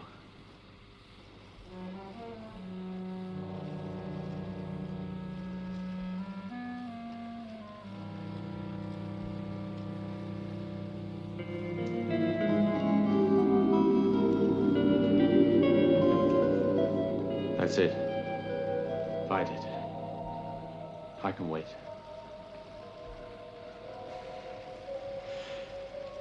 You see, it's a question of physique. I'm younger, fitter, stronger. You're forgetting one thing, Foster. Willpower.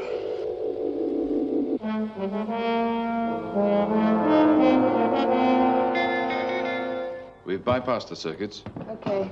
Stand by. The door should be open in 1 minute.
But why?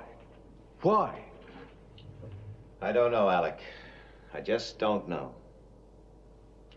2 men bounce off the atmosphere during re-entry. We know that a UFO was closing with their ship. Then, after an extended space flight, they managed to limp back to moonbase. Now, what happened during those 16 hours? Something pretty frightening. Something traumatic enough to make both of them want to kill you. Well, we may know more when the psychiatric unit has finished its tests. Now, Paul, let's go back to the lights. What lights? Yes. The strange, strange lights you were telling me about. Now, Paul, you are in the lunar module. You've been forced to abort the re-entry attempt.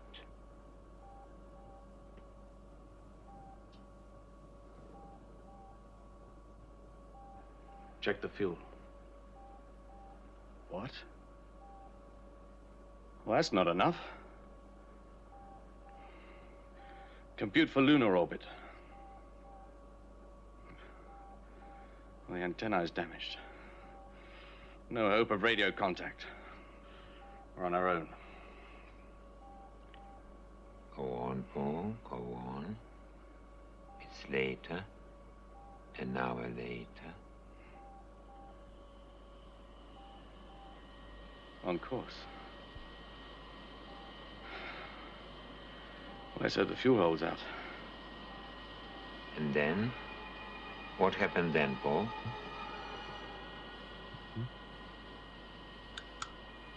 The light? You saw a light? Light.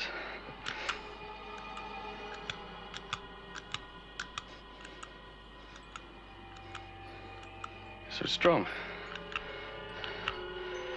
It's so bright. It's blinding me. What's making this light? Where does it come from? Kill. Where does this light come from, Paul? Kill. Pulse rate 104 and still rising, Doctor. Kill. Kill who? Kill. Kill.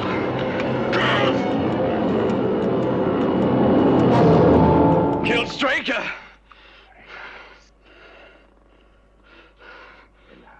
Relax. It's all right. Relax now. Relax.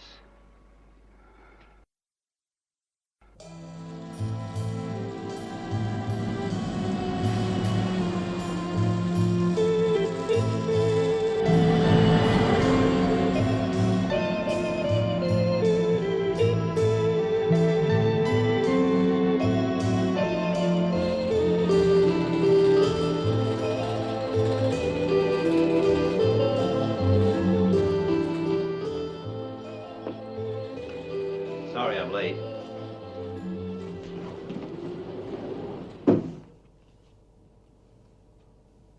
All right. Let's have it. Paul Foster is finished. Finished?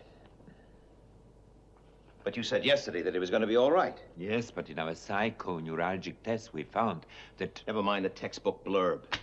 What happened? Well, sometime during that space flight in the lunar module, Colonel Foster was subjected to a deep subliminal impulse. Brainwashed. By who or whatever was in that UFO. Brainwashed? Yes, the impulse was extremely powerful and confined to one specific action. To kill you. But you said that Foster could be completely normalized. That's right. But our latest tests have shown there is still a trace of the impulse deeply rooted in his subconscious. Just exactly what does that mean? It means that we can never be sure. Sure. That next week, next month, or in 5 years' time, the impulse might surface and Foster's subconscious will force him to kill you. It could happen today. Jackson, you said we couldn't be sure. So there is a doubt. That's right. I could be wrong. Foster may have it under complete control. Well, surely there's something. Drugs, hypnosis. No, I'm sorry.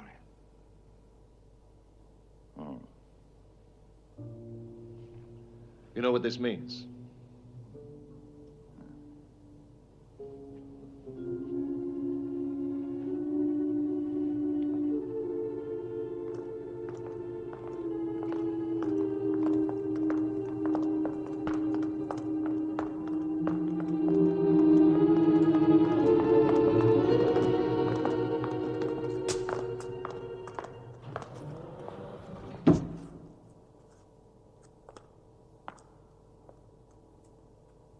Lock the door.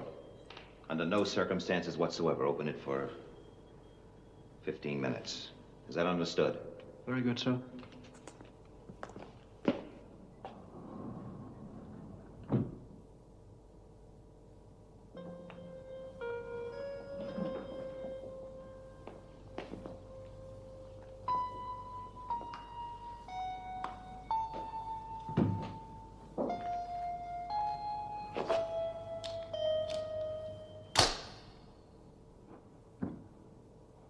So this is it.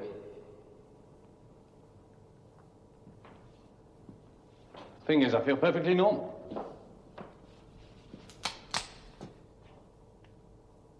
Oh, I don't blame you. I know it has to be done. I'd do the same in your place. What did the reports say? I'm liable to crack up again?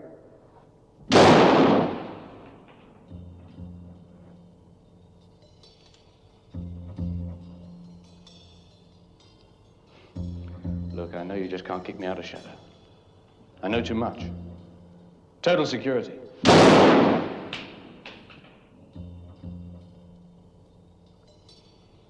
Well, for God's sake, get it over with. I think there's a few things you should know first, Foster. The aliens planted one objective in your mind. To kill me. The rest of your mind was unaffected.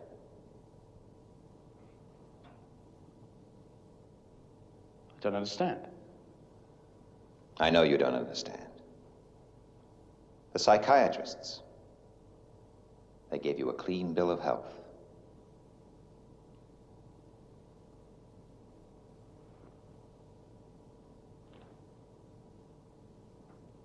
Well, if I'm okay, why this? I think you said it pretty well yourself. You told me you were going to push for a change of command. Change of command. 10 years. I've given 10 years of sweat and sacrifice to get Shadow running the way I want it. And I won't let some young punk like you mess things up. You're a threat, Foster. A troublemaker. Now, I can't fire you, and I can't shelve you. So...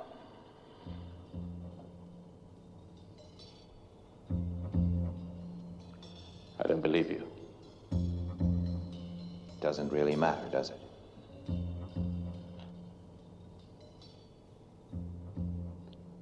Well, there's Henderson. Now, he won't let you get away with this. Won't he?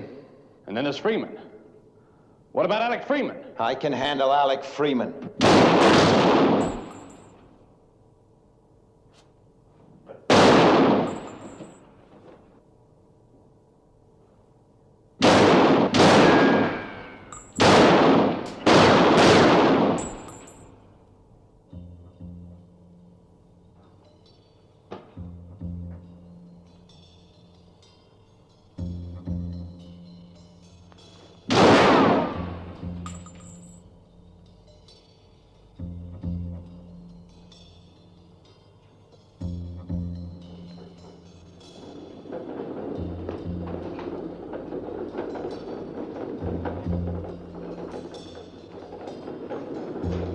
Hold it, Foster.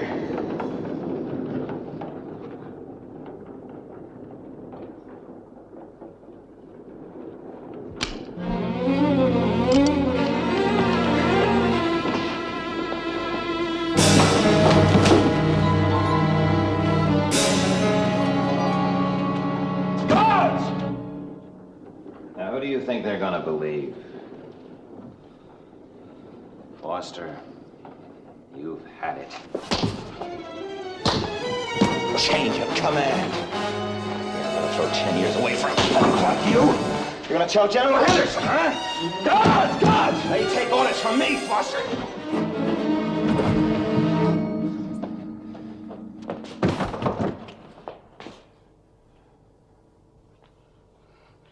Now get back, Straker! You're going to have to kill me, Foster. No! I said kill me. It's you or me. Shoot! Kill! Kill!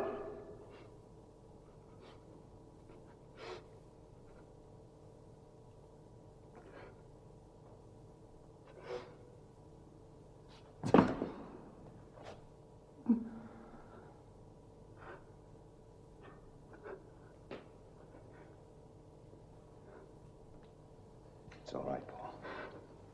It's all right. You tried to kill me! I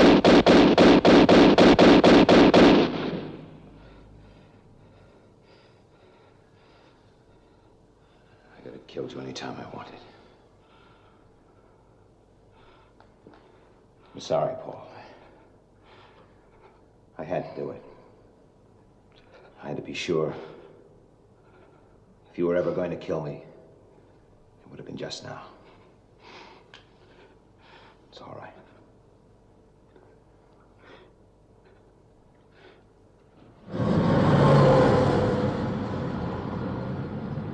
Still haven't figured it all out, but he's quite a guy. Yeah. All set, fellas?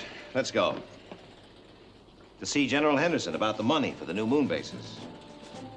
By the way, Paul, I'll listen to any reasonable arguments against it in the car. Then, I'll tell you how it's going to be.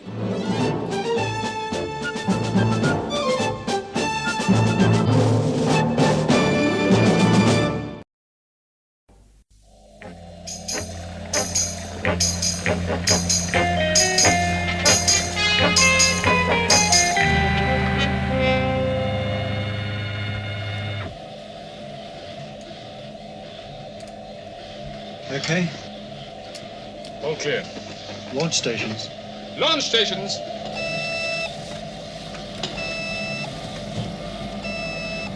Good luck, Colonel.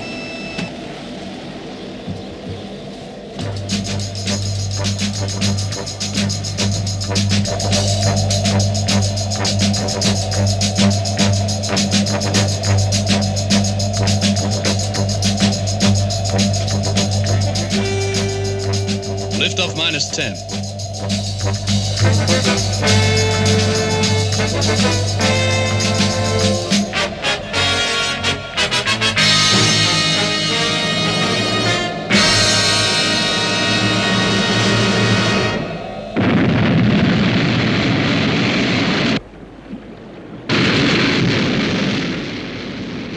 Sky 1 to SkyDiver control. Airborne. Roger, Sky 1.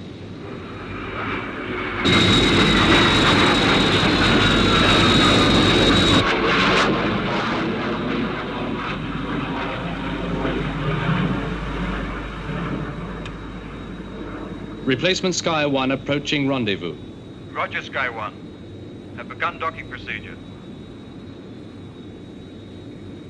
You've got a great crew there, Captain.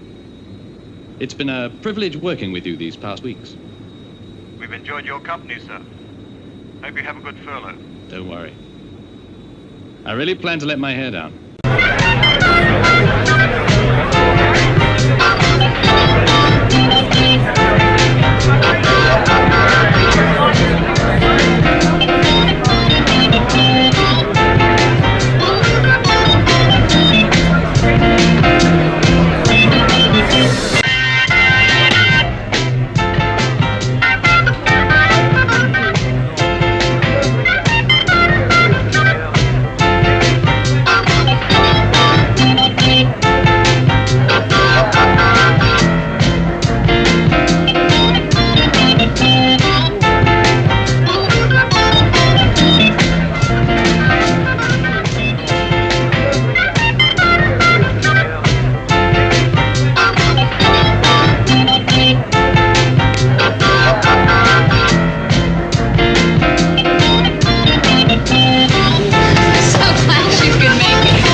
Scotch.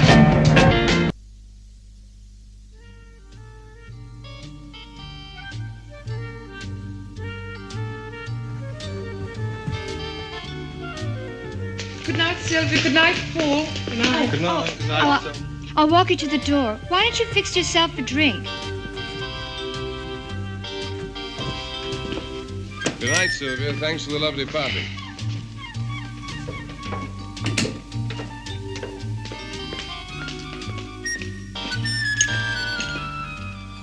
Is this what you're looking for?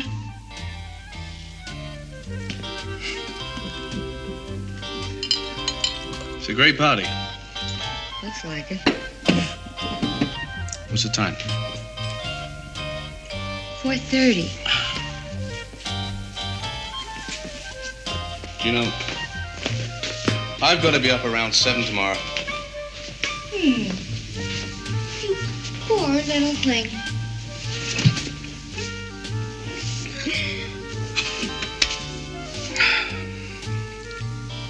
$4:30, $5:30, $6:30.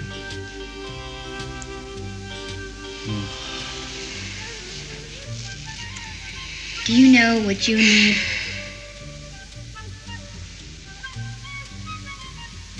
An alarm clock.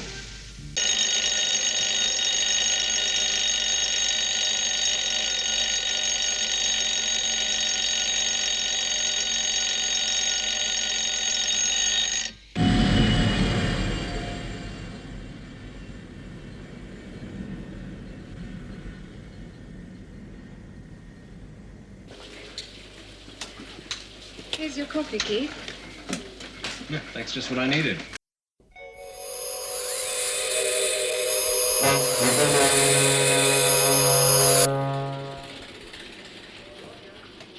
Sighting confirmed. Course varying 8 to 10 degrees. Dead moon base. Right. Hello, Gay. How long has it been banking and weaving like this? It started 2 minutes, 20 seconds ago, sir. Before that, course and speed were constant. What were the readings? Course 037164. Speed Sol 1.6. Never had a flight pattern like this before. Course still varying. Speed now 0.85 and reducing.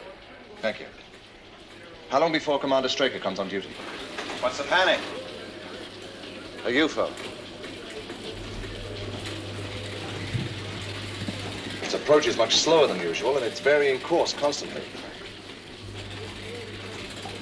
Yes, but maintaining an overall flight path. Yes, I agree with you, Alec. This zigzagging is unusual. It's almost as if it were trying to avoid something. Or find something. Well, we can't take any chances. Sound a red alert for all ground stations. Shadow control to all stations. We have a red alert. Repeat, condition is red.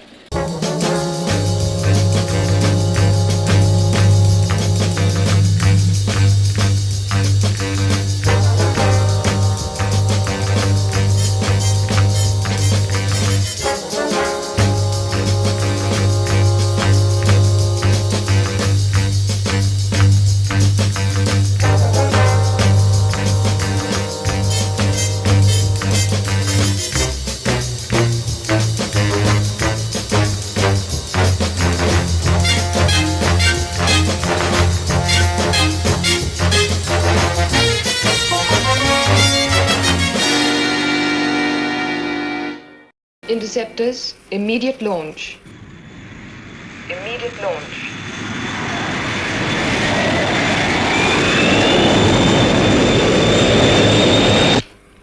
Stand by to set missile control computer. Right. Missile timing 1-4-7-5. Missile launch, 10 seconds.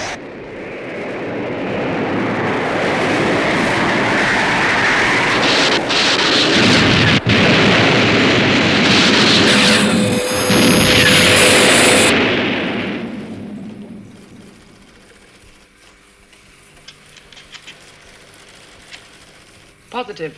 Contact lost.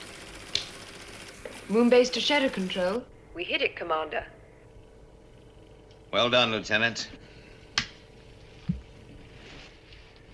Oh, that one certainly made a new approach. I wonder what it was trying to do. We'll never know, I'm glad to say. Cigar? Thank you. Moonbase to shadow control. What is it, Lieutenant? I have another contact, sir. A second UFO? No, sir. The same one. The same one? But you reported a positive detonation. I know, sir. The scanners showed negative. But it's back. Well, what's the position now, Lieutenant? I'm sorry, sir. It's through Moonbase defenses. Heading for Earth. Thank you.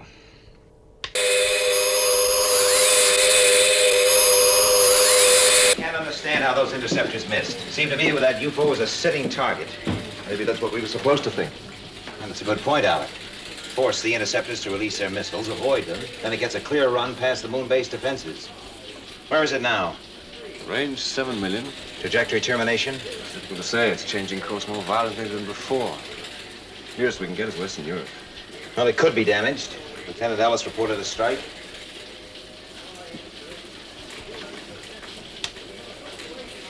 Speed increasing. 1.4. 1.8. 2.4. That does it. We'll never get near it at that speed. Must get a closer ETT. Is the rate of descent constant? More or less. There's still a slight variation. Should be possible to work out a broad target area. We'll tried, but our readings are less than adequate, computer data. Do your best, Lieutenant. Looks like it's going to hit. The question is, what is it up to? Tell you what I think, Alec. I think that UFO is under manual control. First, the flight variation was used to disrupt our computer programs. But now, I think the alien is fighting to regain control. Well, that makes sense. If it's damaged. Yes. The next few minutes are going to be very interesting. Trajectory termination, areas 17 to 23. Too close for comfort. Sound a red alert. So, course 017422. Lieutenant? ETT, area 17, map reference 405, green.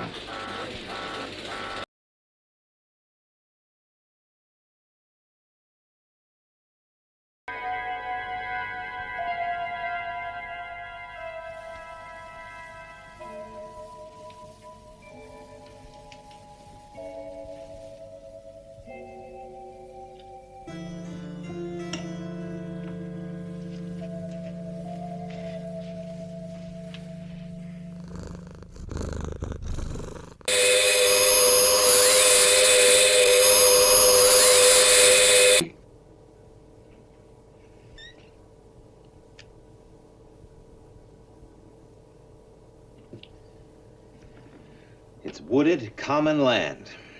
What could be of interest there? It's out of control. The alien's being forced to crash land.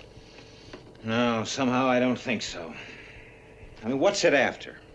What could it want in the middle of a wilderness of trees and bracken?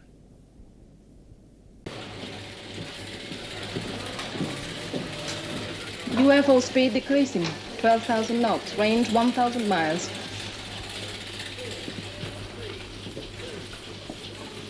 Course maintained, no deviation. So, it's back under control and slowing down enough for a landing. Speed 7,500 knots, decreasing. Range 600 miles. The roadblock should be in position now. The whole area is sealed off.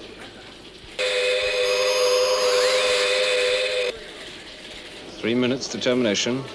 Course maintained, speed reducing.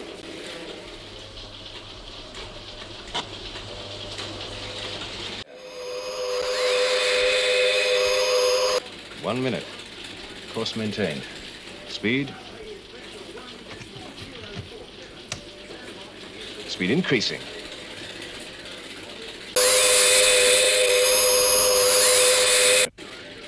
It's decreasing speed. Switching. Yes, course altered 2 degrees.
In position, Captain.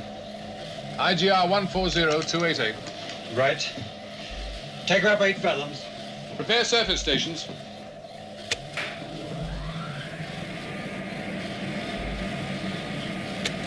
Blow tanks 1 through 6. Yes, sir.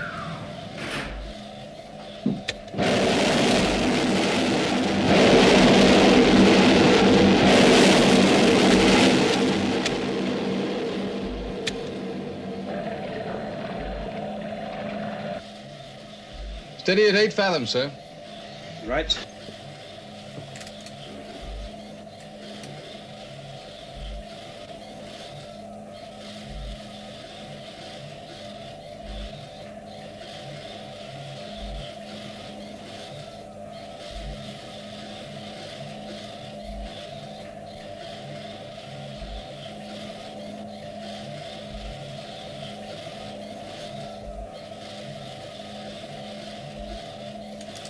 Nothing in sight. Prepare to surface. Surface stations.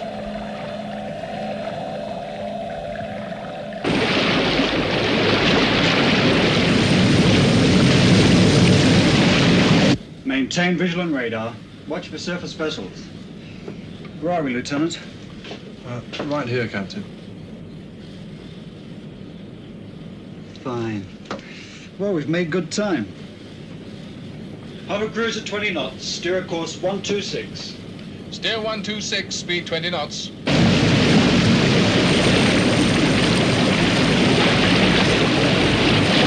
Tracking aerial set up, sir. Right. This is SkyDiver to control. We have surfaced. In position to check the satellite. Roger, SkyDiver. What's happening, Captain? Well, I've got a feeling it's pretty important. Commander Straker's playing this one close to his chest.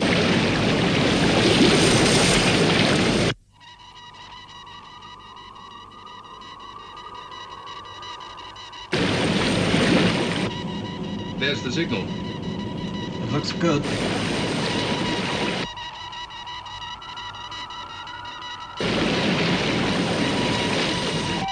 I have a radar sighting, bearing 279. Right.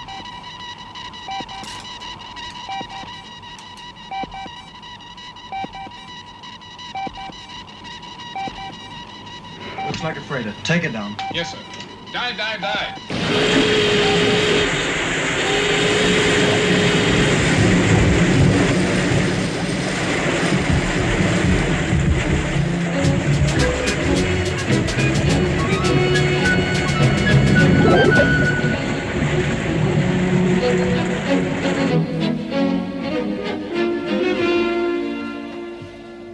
SkyDiver to Shadow Control. Shadow Control. We had to crash dive to avoid a surface vessel. What was it? A freighter, but I'm sure they didn't see us. Before we dived, we did manage to pick up the satellite. Its orbit looked good. Thank you, SkyDiver. I'll tell Commander Straker. How far is it now? Around 8 miles. Do you think it'll work? Well, I think so. But then I always was an eternal optimist. 4 minutes, Doctor. Right.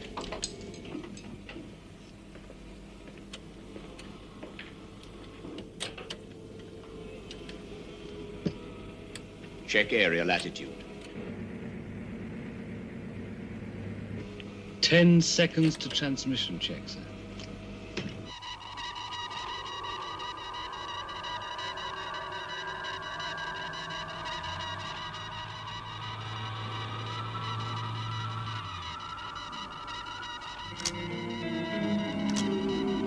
There it is. Smack on the nose.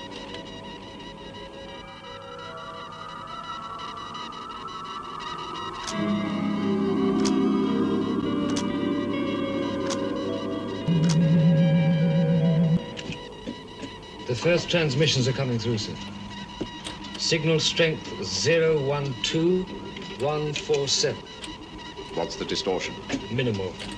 Decimal 072. Fine. Keep tracking.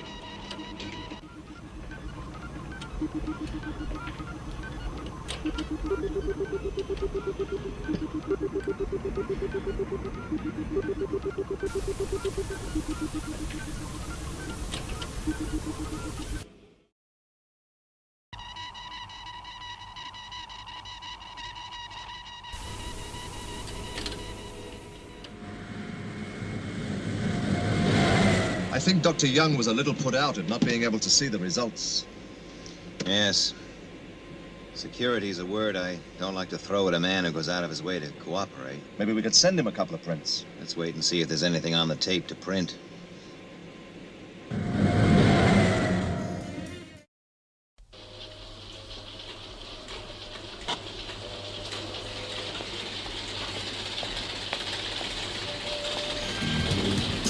All set up, Ford? Yes, sir.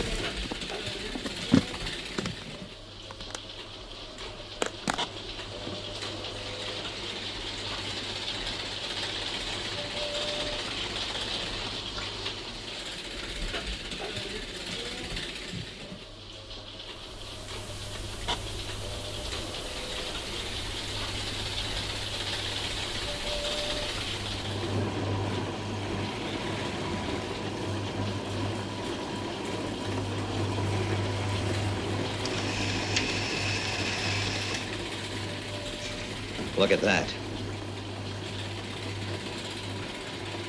Look at that detail.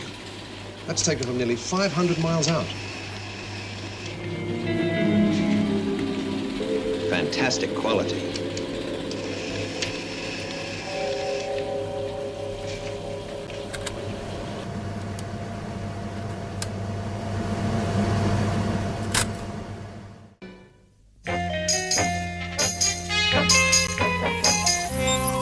Fantastic.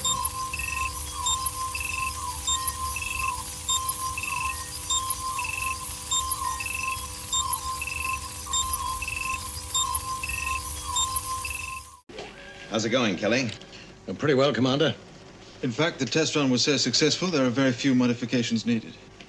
That's quite a setup. When can I tell the commission we'll be ready to go? 3-4 weeks. We just have to check out the link systems. Good. That's what I wanted to hear. Oh, Commander. Could I have a word with you? Do you mind, John? No, not at all.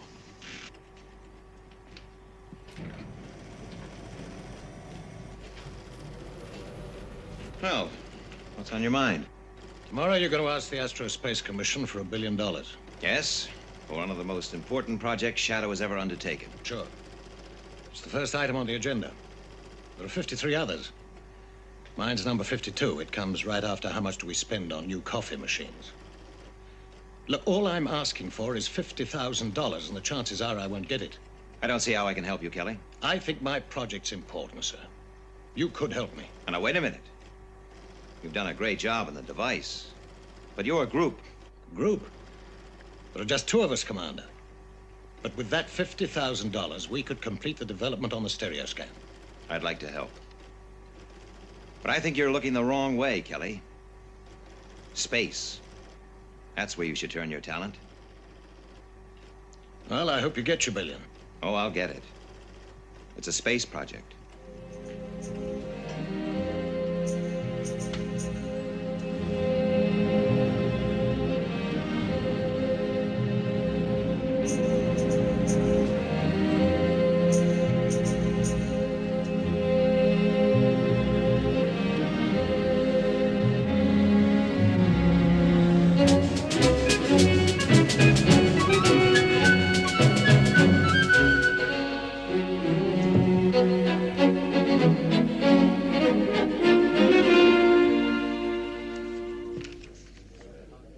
Very pretty.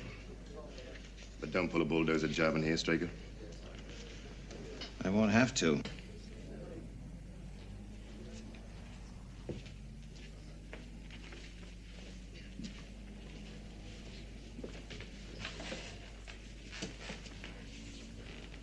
Nice to see you again. Gentlemen. The Financial Committee, the Aerospace Commission is in session. Now, you all know Commander Straker. And by the $1 billion cost estimate beside it, you will have realized that the first project on the agenda is his. Thank you, General.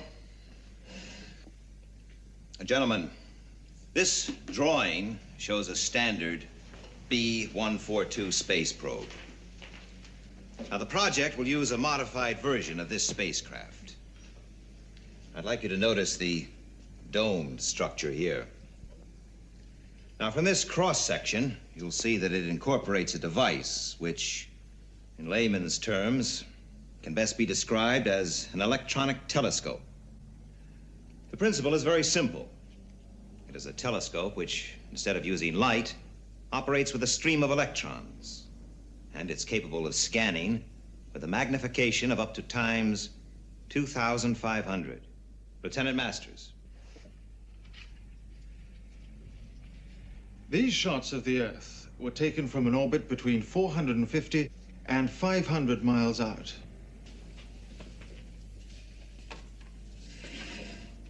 The electron telescope scans an area, radios the information back to Earth, and the impulses are transmitted into these pictures. And as you can see, the definition is as good as any normal photograph. The tracking and homing mechanisms are also very elaborate, but they've been fully tested and will enable the probe to home in on the planet from 2 million miles out.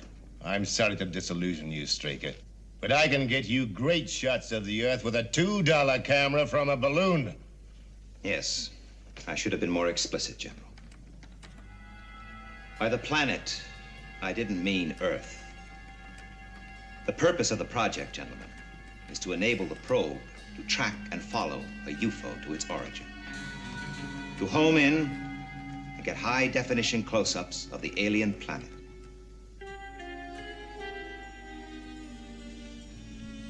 Now, my project is to launch a standard or a modified B-142 space probe and place it into a parking orbit around the moon.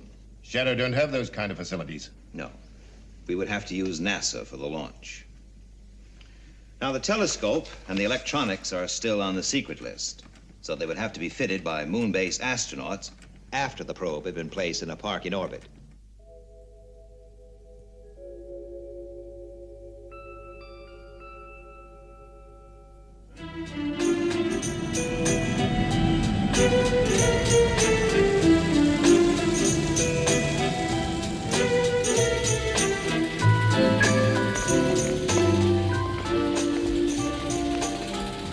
Well, find Foster and bring him into my office, will you, Alec?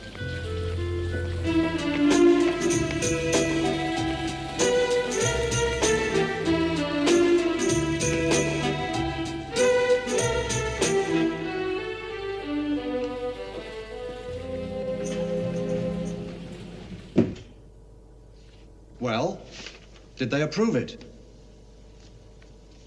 We've got ourselves a deal.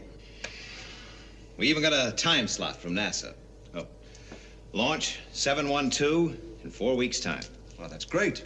Yes, we could be a lot closer to some of the answers.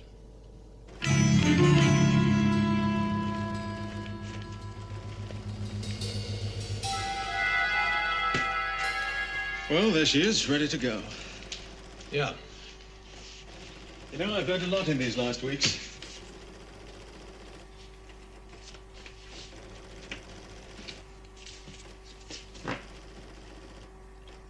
Listen, have you got a pen? I thought I'd just write out the check for 50,000. Well, that's all right. I can cash in some of the family jewels. Anyway, there's always next year or the year after. Well, she's all yours, Lieutenant. I hope it gets you those shots. Yeah. I'll see you around.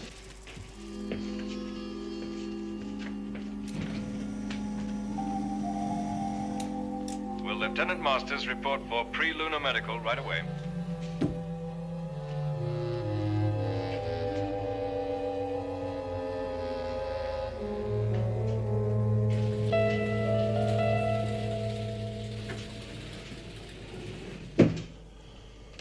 Long day?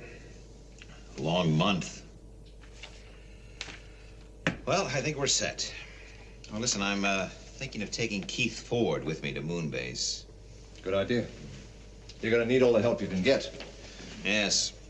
Well, listen, Alec, you'd better keep all Earth-lunar communication down to a minimum. Sure. What's the situation on the launch? The launch? Well, I think we can safely leave that with NASA.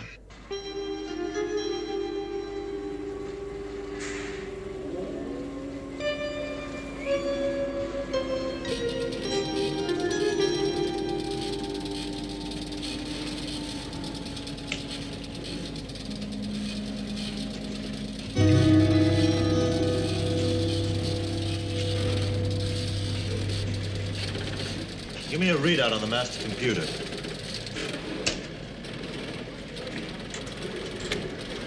Electronic readout.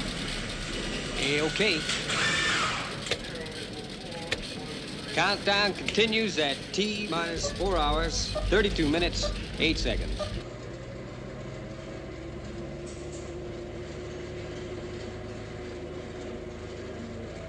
Missile power. Go. Water system. Go. Fuel system. Go. Telemetry. Go. T minus 3 minutes. We have green on all readouts. T minus 60 seconds.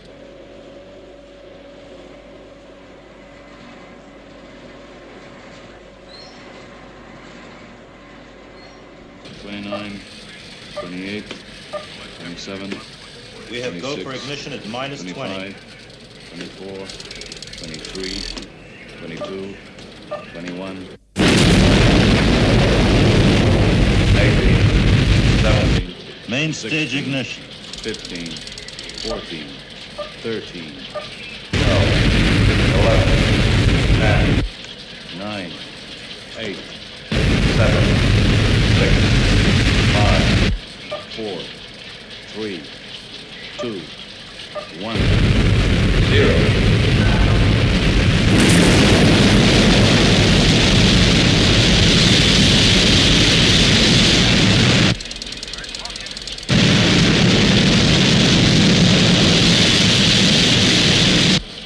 We have liftoff. T plus 55.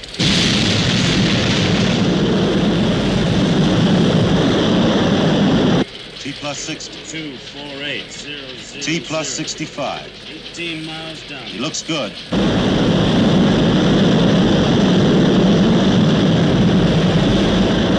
NASA reports the launch is successful, sir. Right.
Moonbase control to lunar module. Switch to automatic LLS. We'll bring you in by radio beam.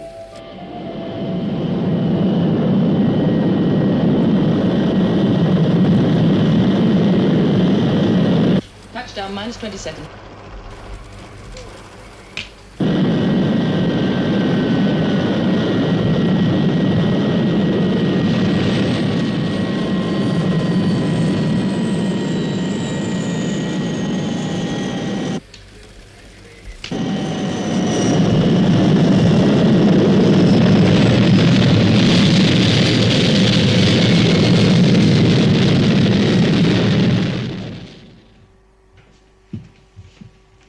Welcome to Moonbase, Commander. Thank you. If you come with me, I'll show you to your quarters. Oh, you two go along. Paul, let's go to control. I want to check on that space probe report.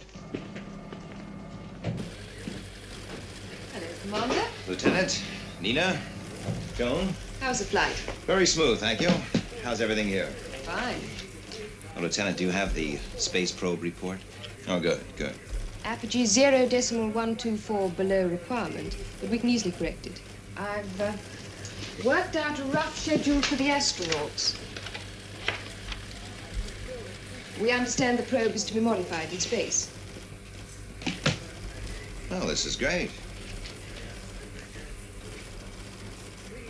Well, we'll have to go through it together, of course. I did say it was a rough schedule, sir. Excuse me, sir.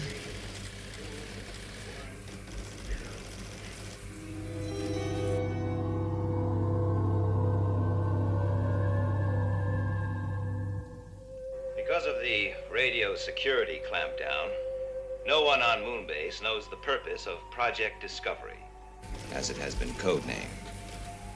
But I do know how hard some of you have worked on it.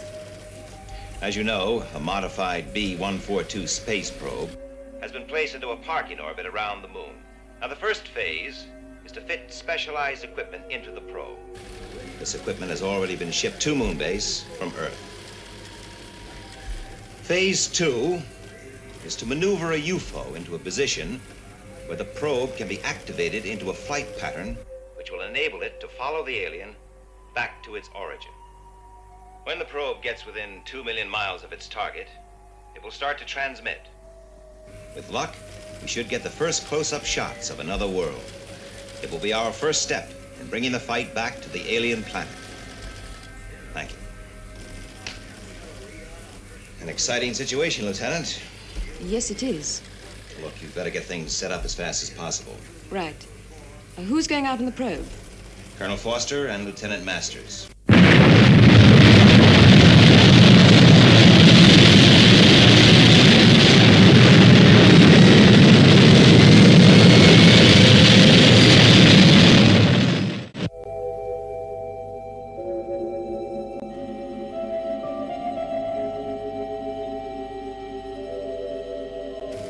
Moonbase control to lunar module. Your flight pattern is go for rendezvous. Right. Confirm 1.4. Zero 22417. Roger, Control. We have visual contact.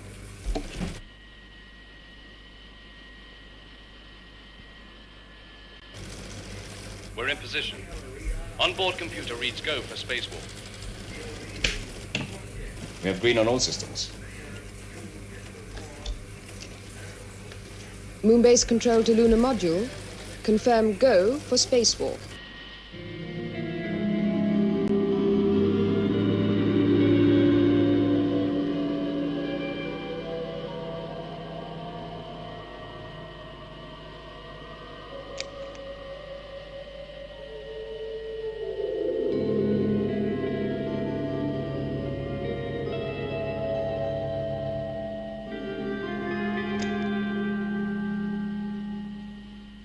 Safety lines checked.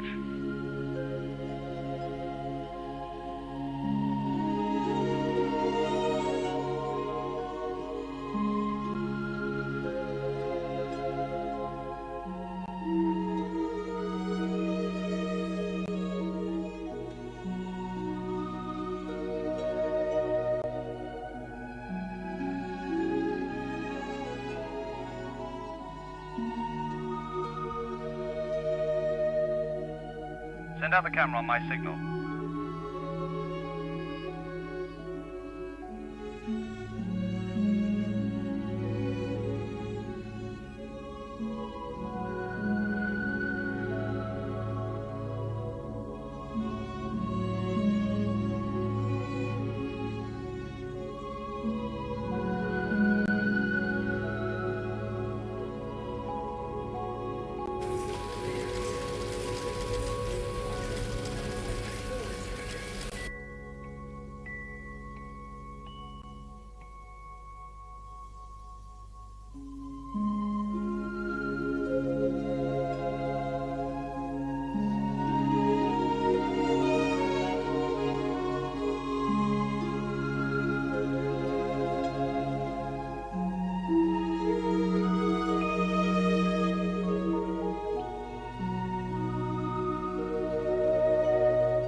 About to board satellite.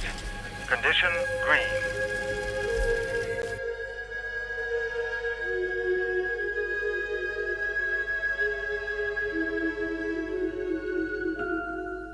Stage 1 complete. Control to space team. Roger. Great work, Paul. Pass my congratulations on to your team.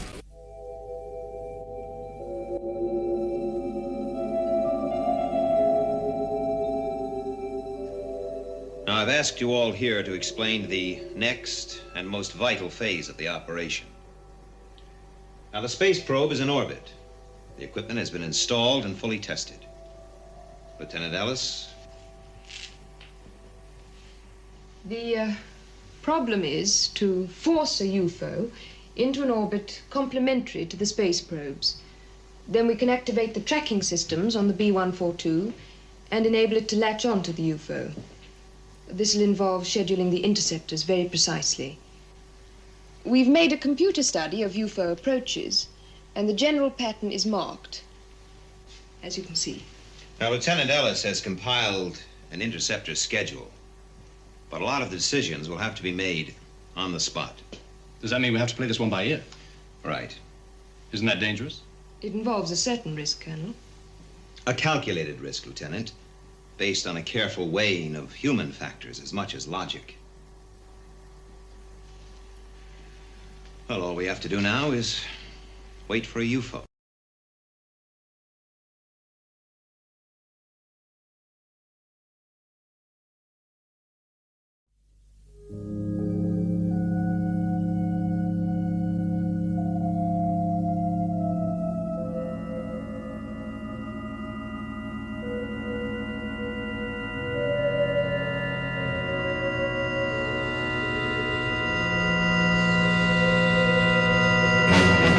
Red alert. UFO bearing 142 blue. UFO maintaining course. This is Control. I have a red alert. I repeat, a red alert. Have UFO on positive track. 142 blue. Speed, Sol 8.35. 140. 139.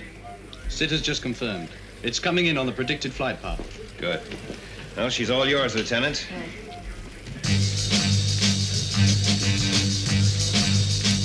This is Control to interceptors. Immediate launch. Repeat, immediate launch. Right, let's go.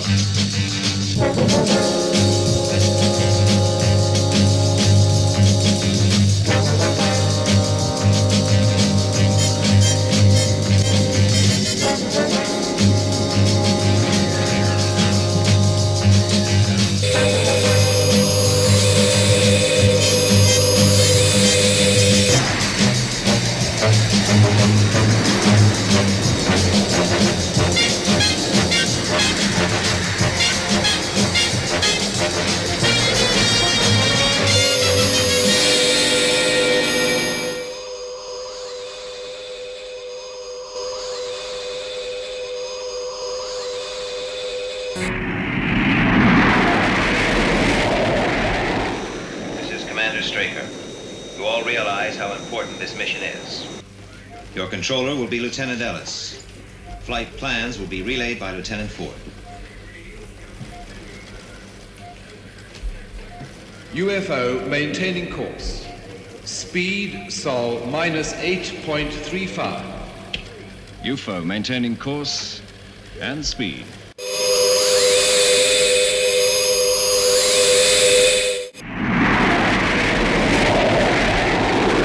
Stand by for onboard computer read in. 00102. 1319-0124, input N. Roger, Control. UFO maintaining course. Bearing 142 blue. Range 18 million miles.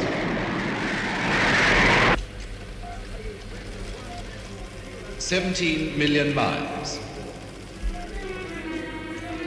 Entering area red, 081. There it is.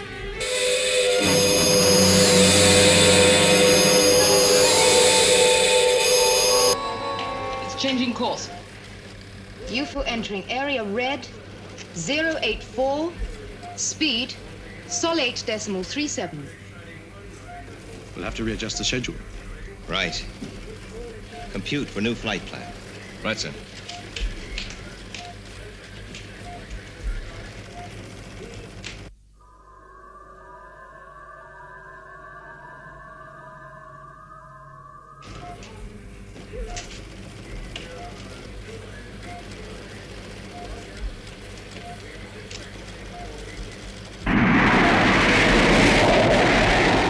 Control to interceptors. Stand by for new flight plan. 042. 148. 2148. Increase speed to sol 1.127. leader to 2 and 3. Alter course to 2148. Roger, leader. Interceptors losing contact, sir. We've got to turn it. If we use a detonation here, the UFO will be forced to swing away onto this sort of a course. Tell the interceptors to explode a missile in area blue. 128.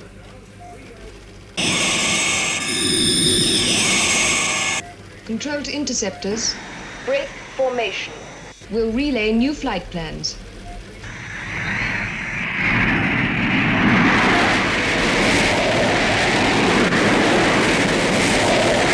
Control to interceptors.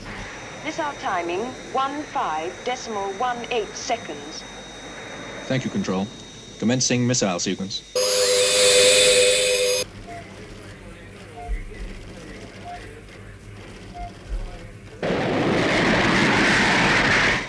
Firing -5.2 seconds.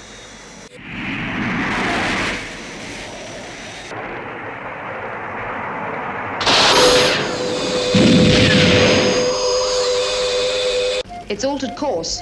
UFO entering area blue 132. Maintaining speed.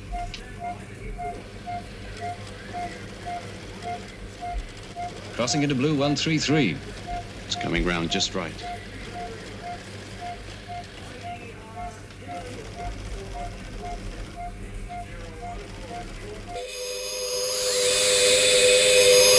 It's accelerating, sir. 0.38.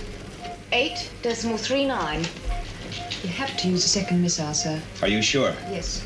Right. Compute it. Yes, sir.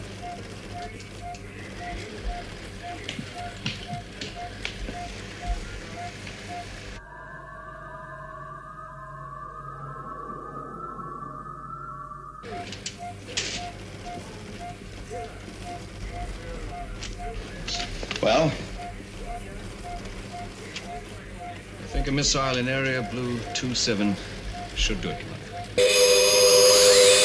Order the missile launch. Listen. Missile timing 104. 018. 826. Roger.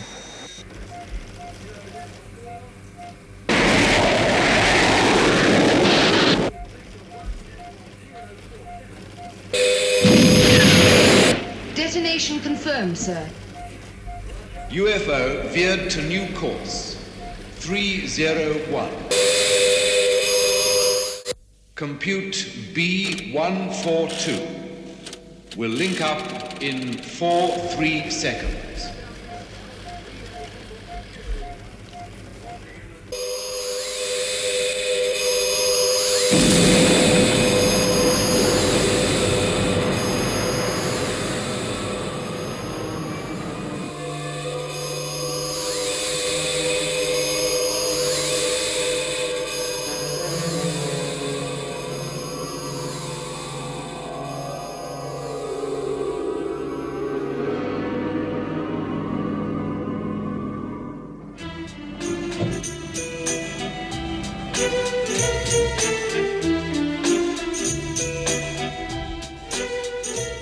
Lieutenant, Oh, Commander Straker. how do you feel? Fine, thanks. How about a cup of coffee? Yes, I'd like that.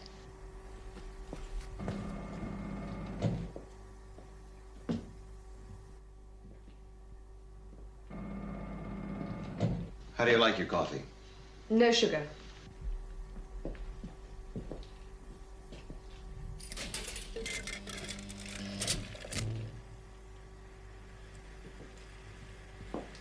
Here we are. Thanks. Well, here's to Project Discovery. Cheers. You know, I want to thank you, Gay, for all the hard work you put into this project. And the long hours. You know, I think you push yourself a little bit too hard. You're doing a fine job, Gay. A man's job, but you don't have to do it any better because you're a woman. And don't ever forget, you're a very attractive girl. Thanks for the coffee. And thank you. Lieutenant?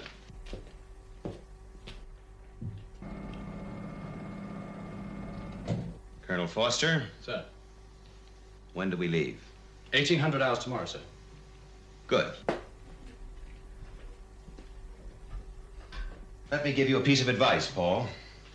Don't ever judge a situation by the end of a conversation.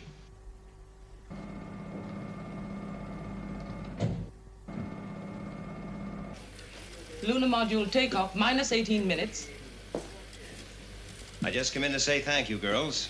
When will the first pictures be through, sir? Well, the experts tell me 4 months, so let's hope that they're worth waiting for. Goodbye. Goodbye, sir. Goodbye, Lieutenant. Goodbye, Commander. Okay. Next time you're on Earth furlough, drop in and see me. Yes, I will.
Dawson, medical technician, Shadow HQ.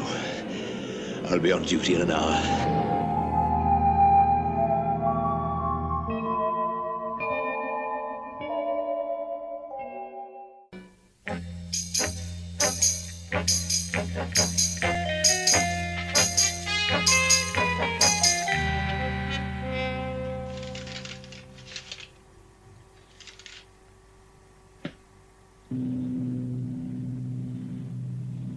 Earth blast off, 15 minutes precisely.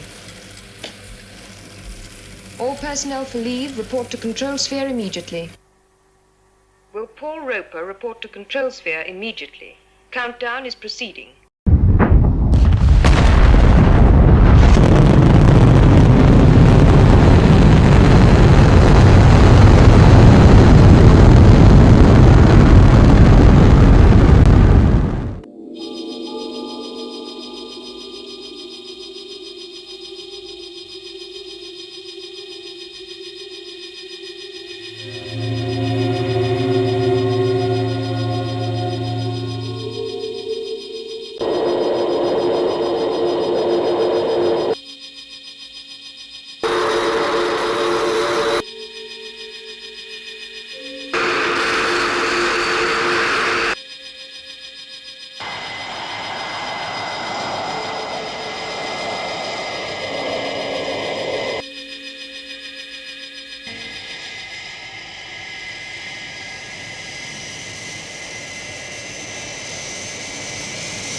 The answer's no. I won't do it. You're being stupid. It's no good. I can't go through with it. Do what you want to. Temper. For God's sake, look, I said I won't tell you anything. You're being stupid. There's always Carol. My wife? Yes. Leave her out of it, will you?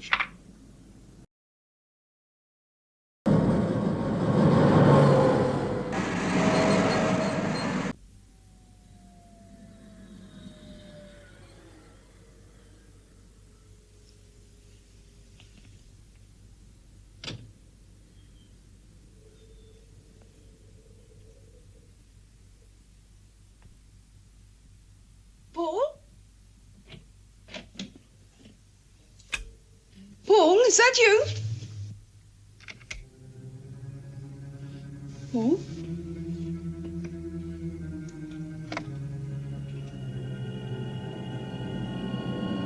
Paul?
It's all right, darling. Come on. It's all right.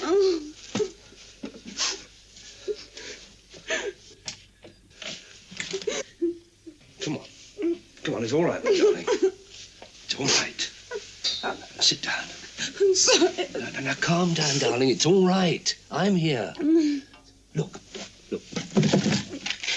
Take one of these. Yes. Shouldn't we phone someone, the police or something? The police? Yes. Yes, I'll phone them right away. All right, darling?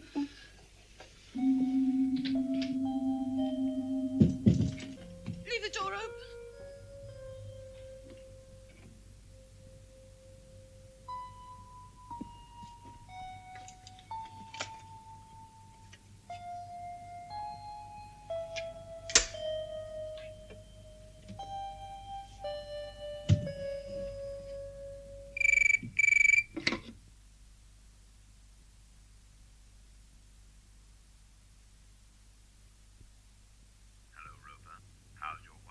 You swine. All right, you've convinced me. I can't talk now. I'll call again. No. When? Tomorrow night, 12 o'clock. My car. I'll give you all you want then. But if you come near my wife again,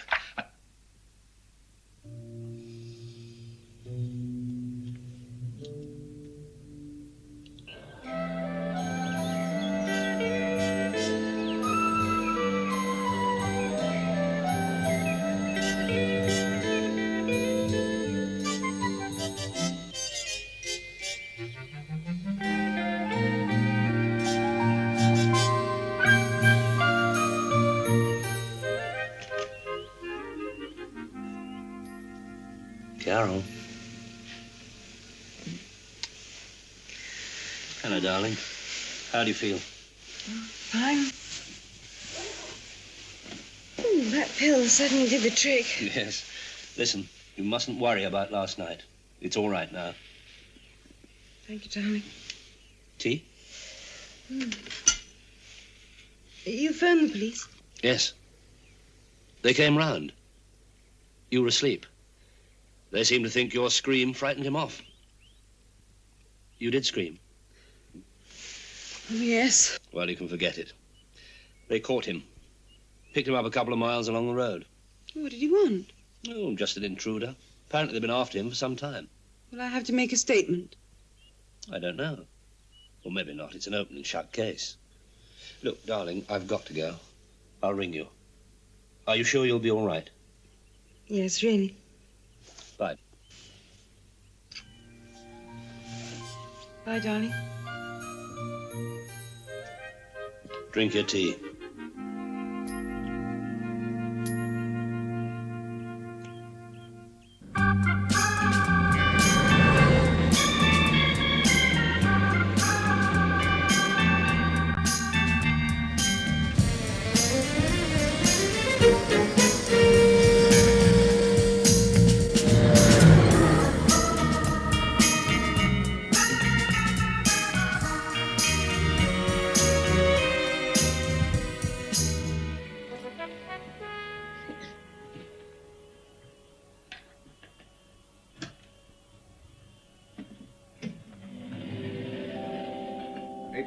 Roper for debriefing test, Doctor.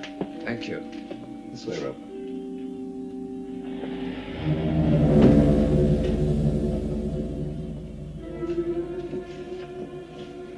I assume you're familiar with this test? It measures how much strain goes into any decision you make. Yeah.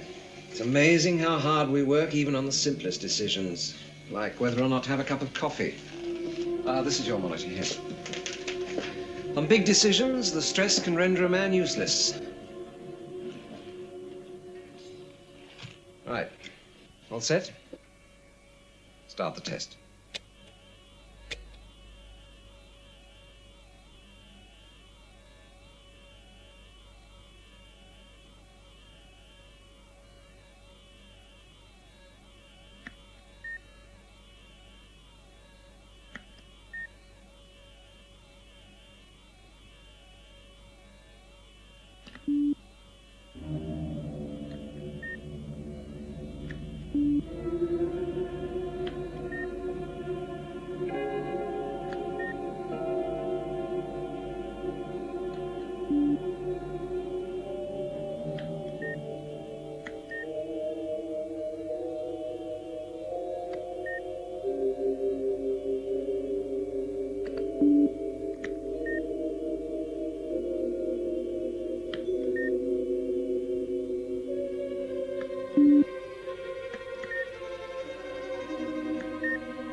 Thank you, Roper.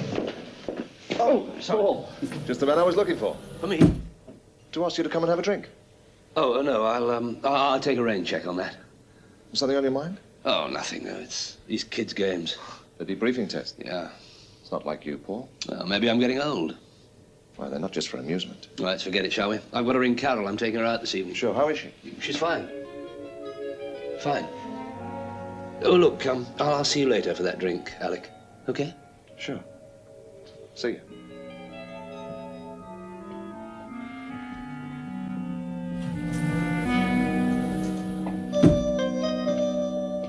Oh, Doctor, how did Roper make out in the decision stress? It was too early to say for certain, but he seemed a bit strung out.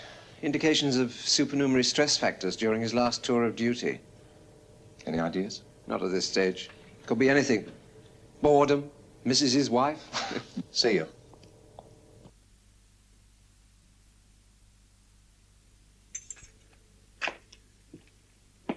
Ready? Ready. Oh, hold it. I don't think I can take you out looking like that. What do you mean?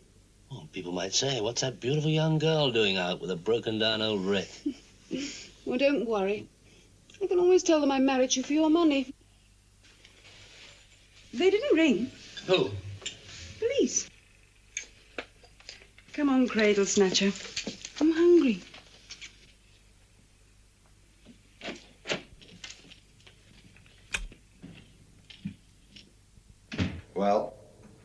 they say?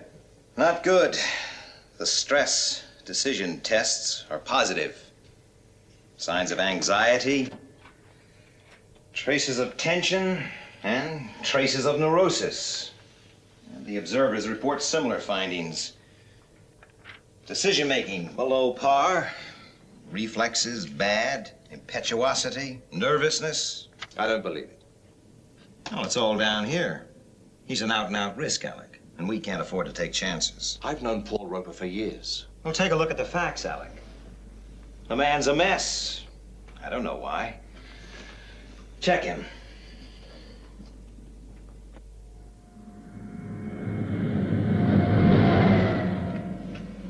Lovely evening, darling. Thank you.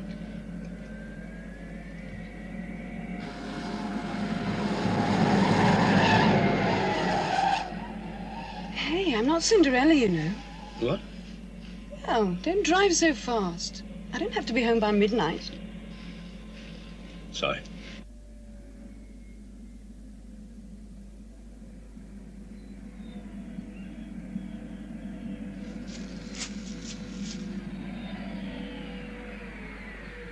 Don't be long.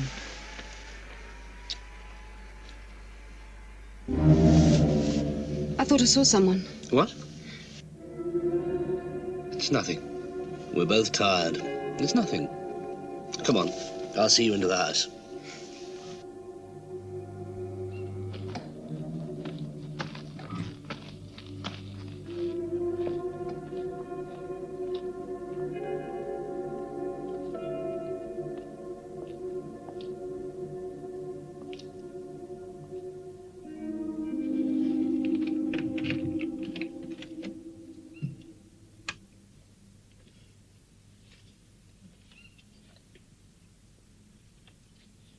All right?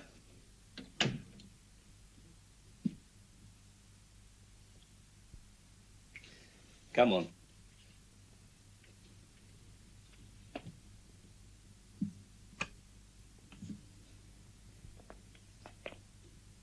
All right now? Yes, fine. Thanks, darling. I'll put the car away. All right to close the door? Oh.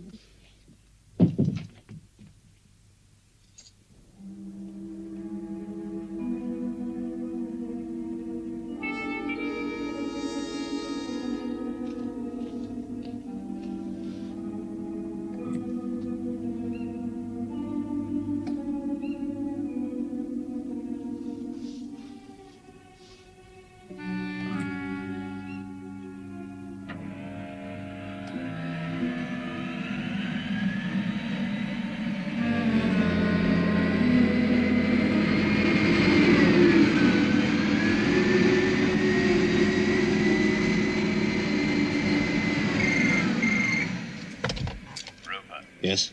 The calculations. Yes, all right. But you must never contact me or my wife again. Okay. On those conditions.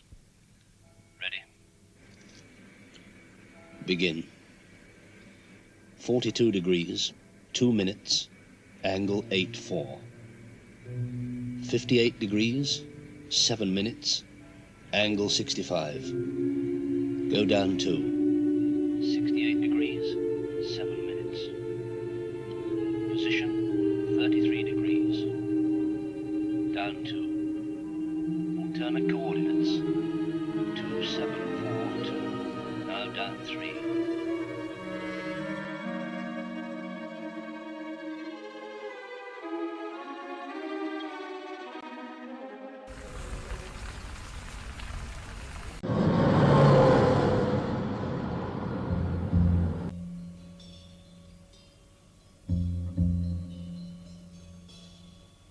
For the last time, Roper, I want answers. Who are they? What did you tell them? What do they want? Come on.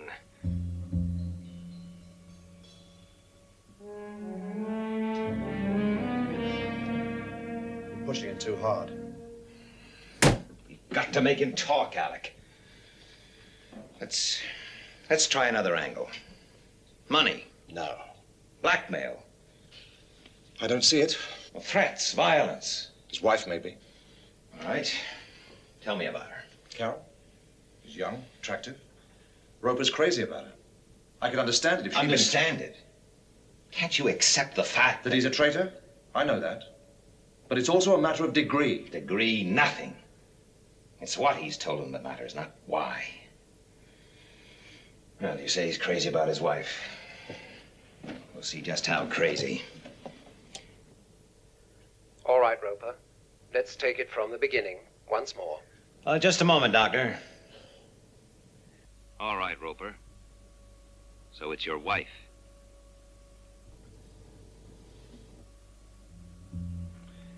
And naturally, you don't want to see her get hurt. And you think by keeping quiet, you'll be able to protect her.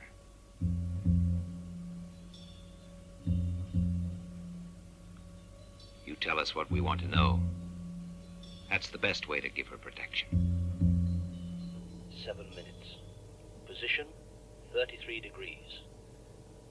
Down 2. Alternate coordinates. 2742, now down 3.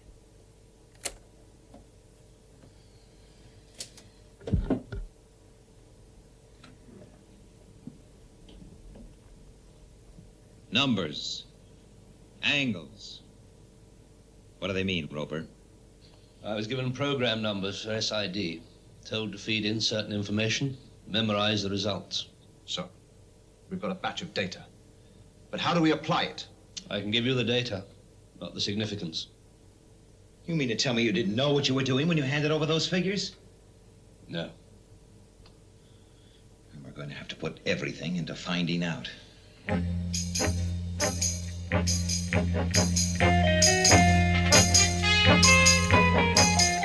Get me Commander Straker. Yes, Lieutenant.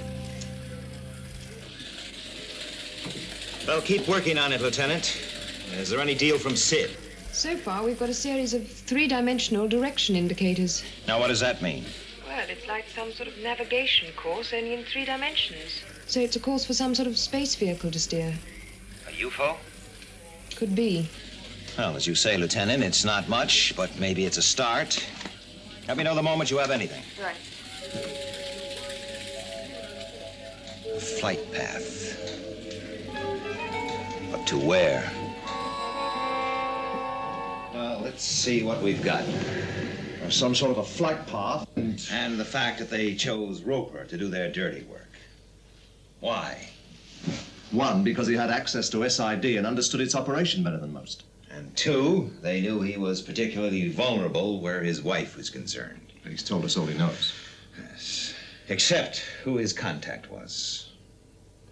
Who was on the other end of that phone. I want an immediate yellow alert on all Shadow installations. Yes, sir. Let him go, Alec. What?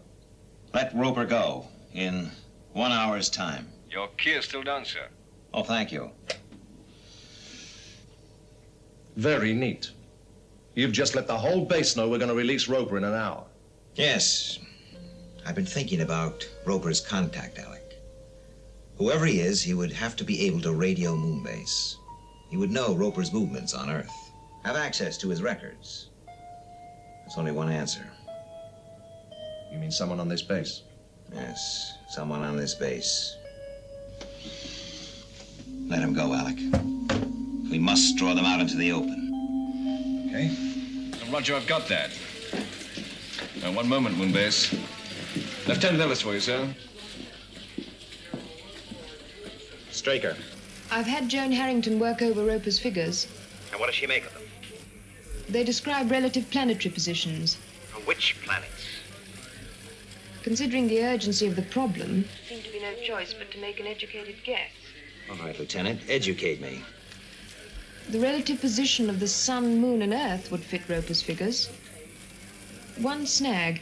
The last set of information is a time reference, but it still doesn't make sense. Well, you've come up with enough to scare the daylights out of me, Lieutenant. Keep working on that last sequence. Out. Did you swing this? It seems pretty suspect to me. Look, if Straker says you can go, don't ask too many questions. Yes, but you're not exactly the forgiving type. Don't push your luck. Just go.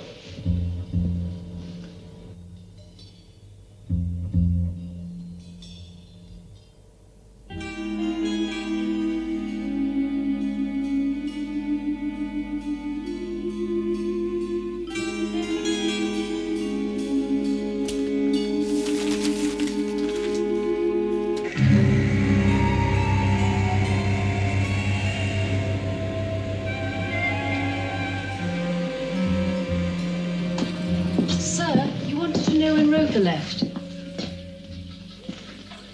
You mean he's gone already? Why, yes, sir. But my orders were that he was to be released in 1 hour's time. Yes, sir, but I understand Colonel Freeman. I see.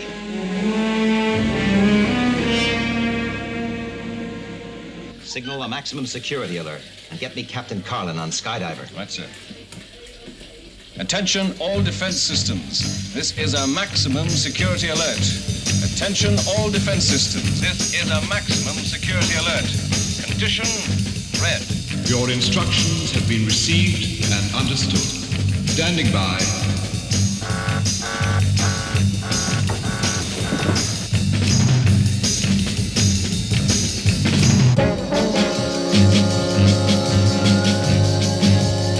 This is Straker. We are faced with a probable UFO attack against an unknown target. Until we have further information, all shadow defense systems and vehicles will remain on alert.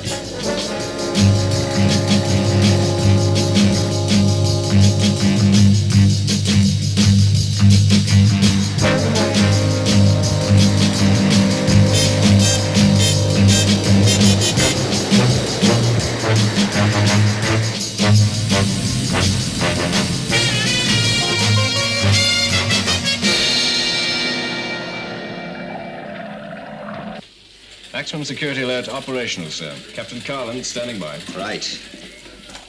Captain Carlin? Straker. Carlin, reading you. I want you to launch Sky 1 for possible interception. Area? Green 0B. Make a 20-mile radius sweep around Shadow HQ. Sounds pretty close to home, sir. What's going on? That's our problem, Captain. You just concentrate on being ready. Out. Launch stations. Yes, sir. Launch stations. Clear 1. 1 clear. Clear 2. 2 clear. Check boosters.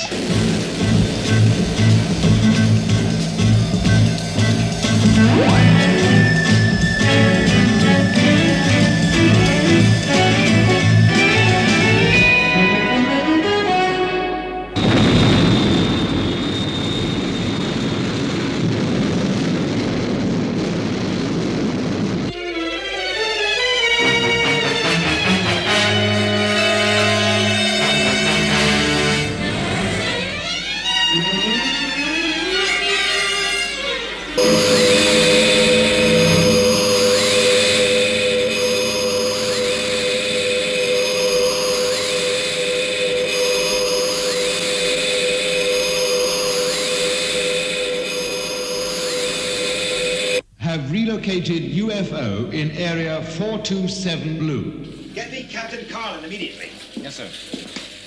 Shadow control to Sky 1. Carlin, this is Straker. Receiving you. Suspect driving east on Route 4 in bronze Shadow car. Follow and observe. Roger. Out.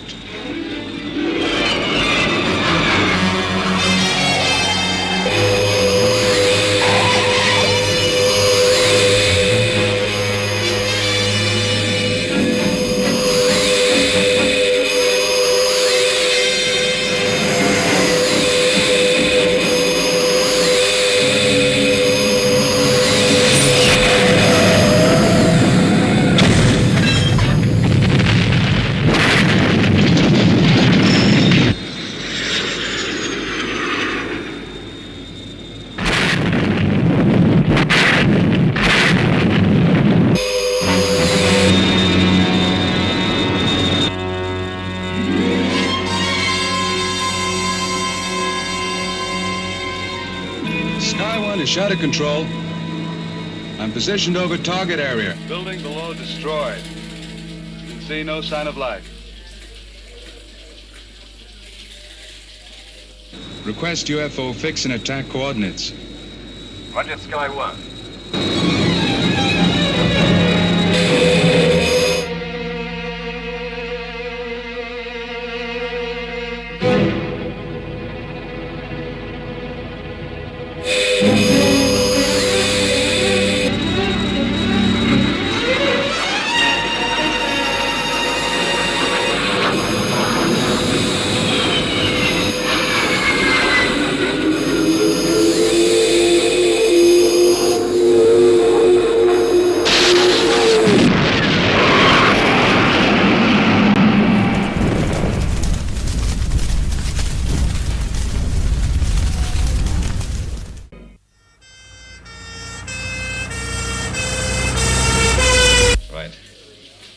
Right. They bring him in now, sir. Thank you.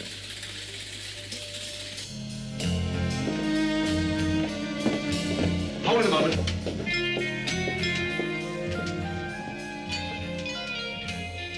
All right, Paul? Yeah, I'm fine.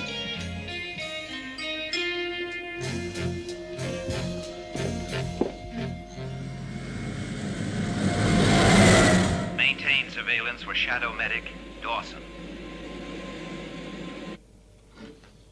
This is a war, Alec. People have to be at risk. I don't buy that. And I never will. It's too complicated for people like me. And too simple for people like you. Now, how is Roper? Conscious. He'll be all right. So he gave us 2 wrong figures in the timing sequence. 2 wrong figures? Yes. Must have been a memory lapse. Not surprising, considering the strain he was under. But we got our figures from the tape. That means the aliens have the same false information. Yes. We finally managed to sort it out about an hour ago. Would have taken them about 5 minutes. I realize that, but they obviously thought he did it on purpose. That mistake could have cost him his life. Wait a minute. It could cost him his wife. Carol. Now, you stay here. I'll send a couple of guards to Roper's house.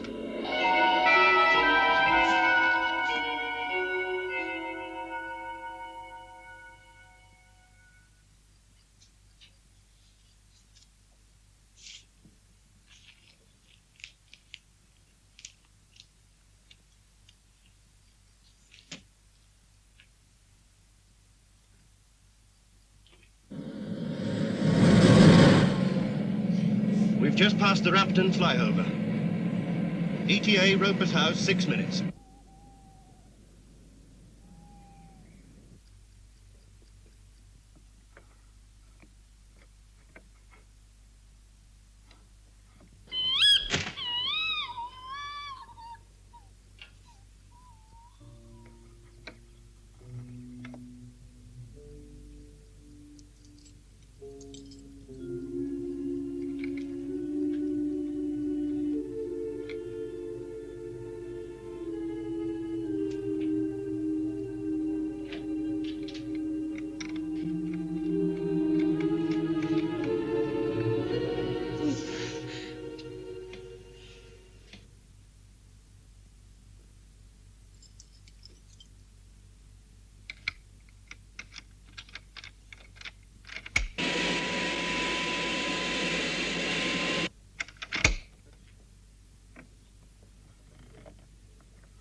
Data and figures from flight plan passed to aliens by Roper have been analyzed input information incorrect. Result negative. What do you make of it, Joan? Nothing. Straker's not going to buy that. Rerun it. It won't alter the result, Lieutenant. Will if you permutate it differently. If you insist, Lieutenant.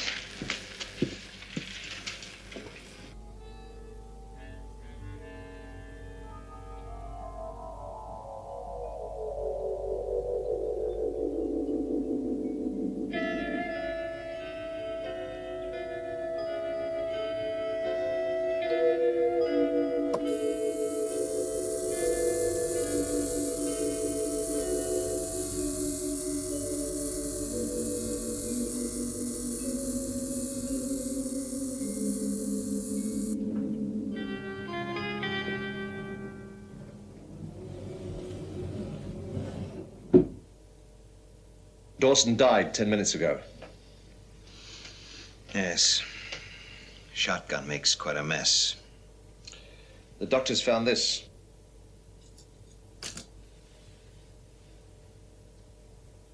It's some sort of electronic probe. It had been inserted into his temple. Well, I think the picture is almost complete.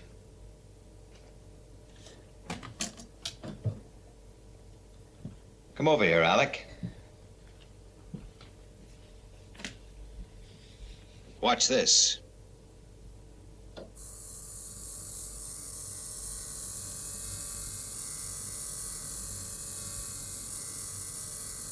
Here.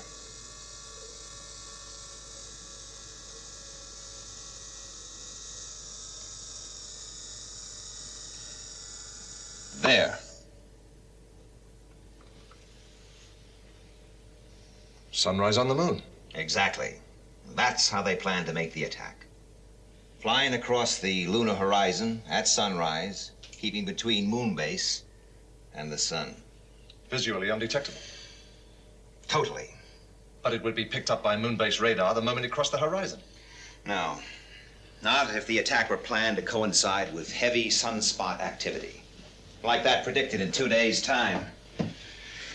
And with Roper's flight plan to guide the attacker. Moonbase wouldn't stand a chance. Chance?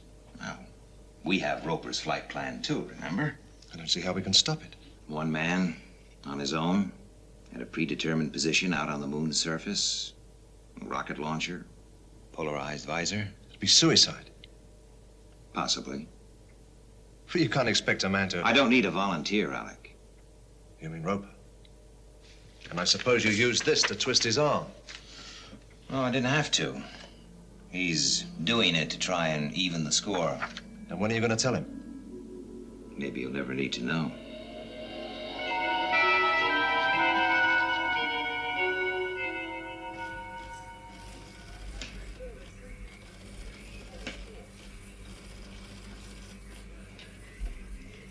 Right. 1 hour. Now, once you're outside, maintain radio silence. One favor. I couldn't tell Carol, my wife. If you could book an earth call, either way.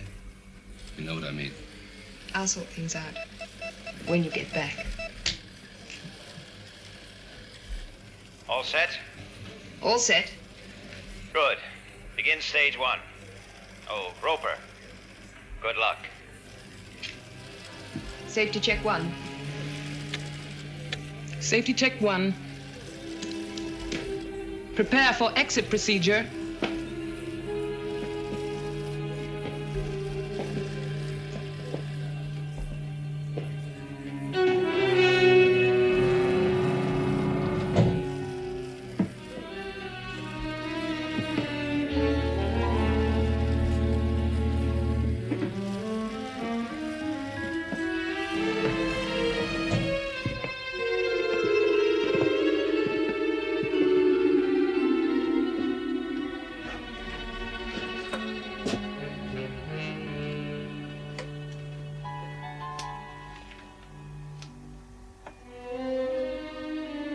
Good luck, Paul.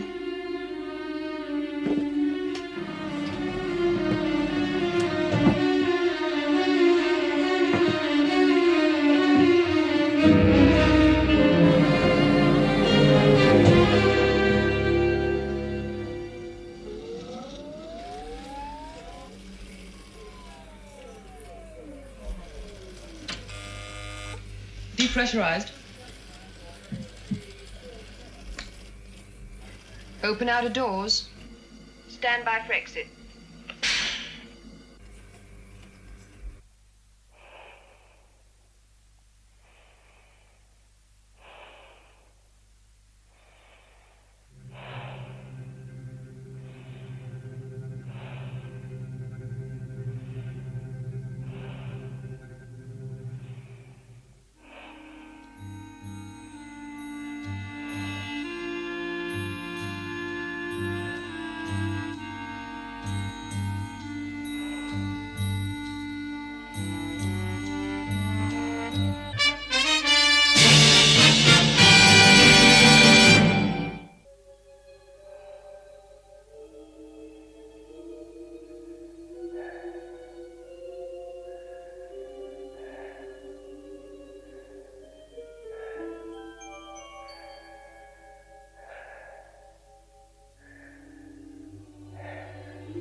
Is there any chance of the radar trackers operating?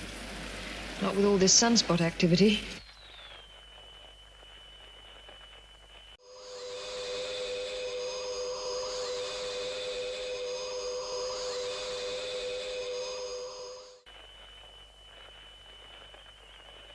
The time is now 07:5.49. Sunrise is in 10 minutes. This is moonbase time check at 07.6 precisely.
Roper's on his own.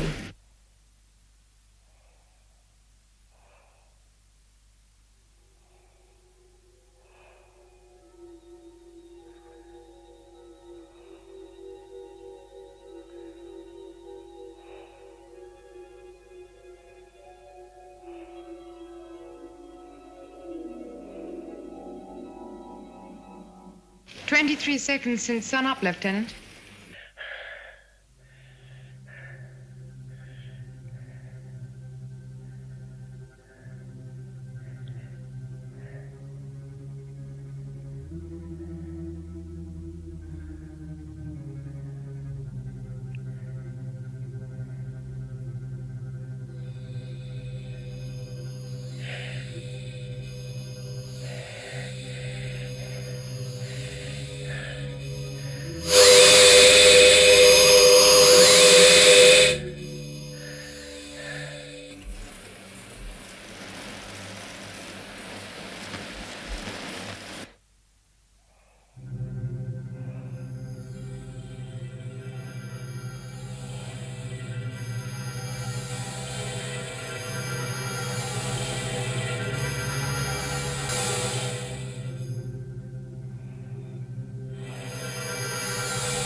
UFO destroyed. He's done it. Get a moonhopper out there fast. Right, Lieutenant. Losing a little air. Damage only slight.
Paul, is everything all right?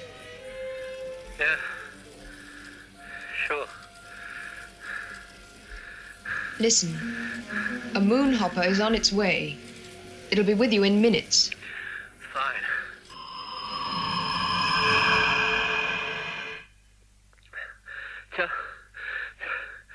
Tell Straker.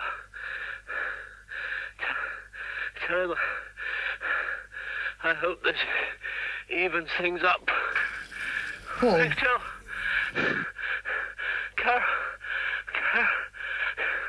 Carol.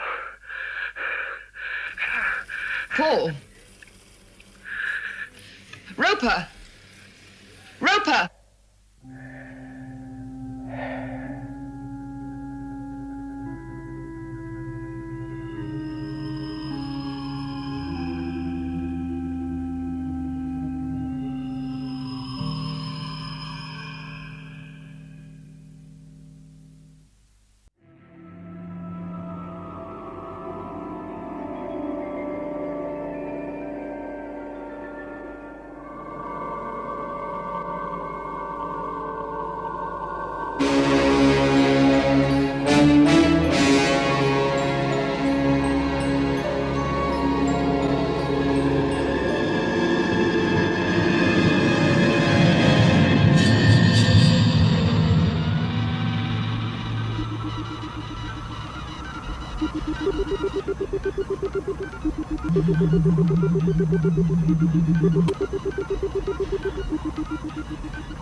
They're coming through now, sir.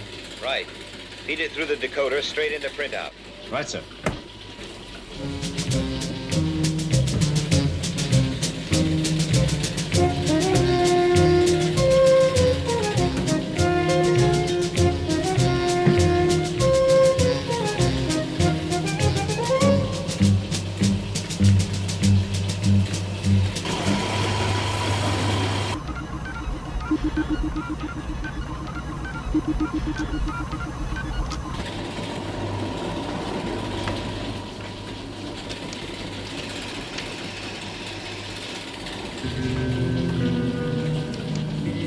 Fantastic. Look at that.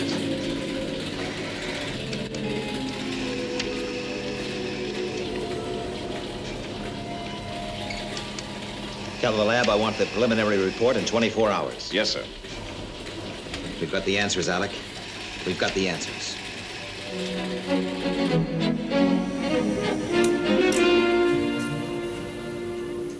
Commander? I did say 24 hours, Kelly. Yes, sir, but we haven't had time to type up a report. And give it to me verbally. There was a fault in the device. A fault? Yes, sir. The range and magnification on each shot wasn't transmitted. Just what is that supposed to mean? That means, except for superfluous detail, these shots tell us very little. Look, what are you trying to sell me, Kelly? Well, look at that. Look at that detail. But it must tell you something. Yes, but was it taken from 500 or 100 miles? With a magnification of 1 or 1,000. Oh, come on. Look, if I take a picture of a girl from 3 feet or 100 yards, I can still see it's a girl. I want to show you something, Commander. Now, whatever the range, that's a shot of the alien planet. A close-up of the surface. Yes. And I'm no expert, but that must be some form of vegetation. Some form of vegetation, you think? You could be right. Well, why don't we take another look? Now, let's pull back. You'll notice the curvature of the horizon. Well, surely from that we can work out an approximation of the overall size. Let's pull back a little more. What is this, Kelly? Some sort of joke? You said earlier, Commander, you could recognize a girl from 3 feet or 100 yards.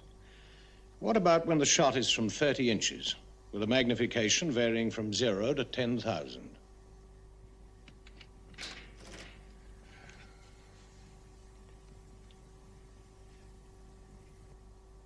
Hello, Commander.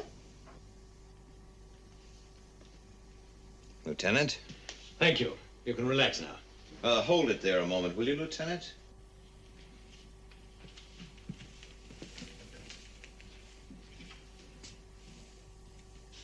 Magnification 0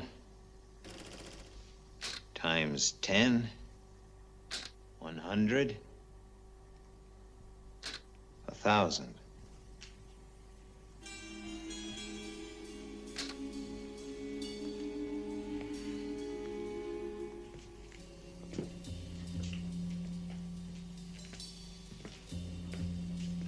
Not the most flattering of pin-ups, nor the best way to spend a furlough. Thanks for all your help, Gay. Pleasure. Goodbye, Commander. Lieutenant?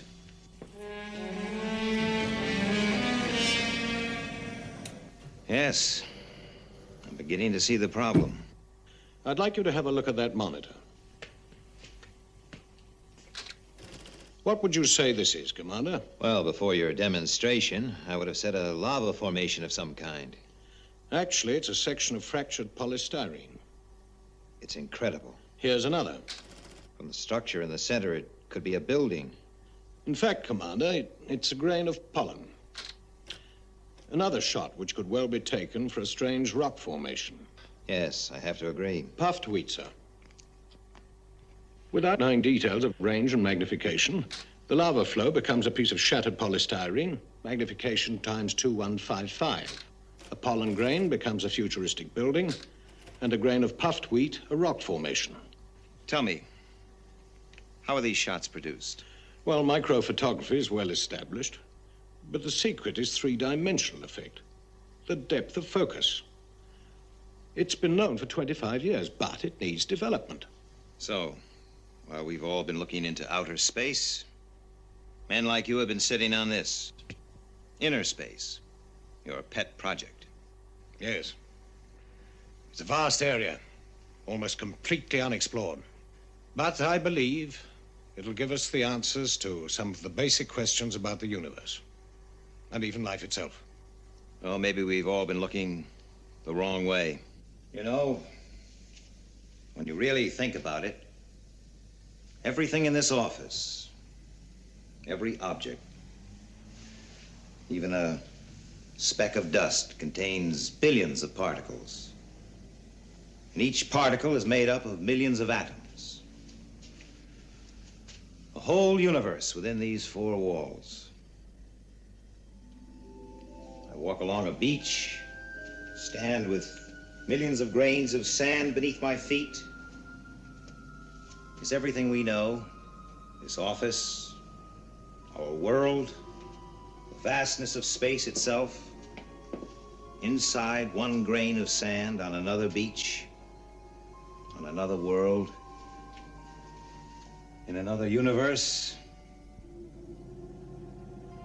Space is infinite, both ways, outward and inward. You can tell Kelly he'll get his appropriation. Maybe more than he expects. I get the picture. A greatly magnified picture, General.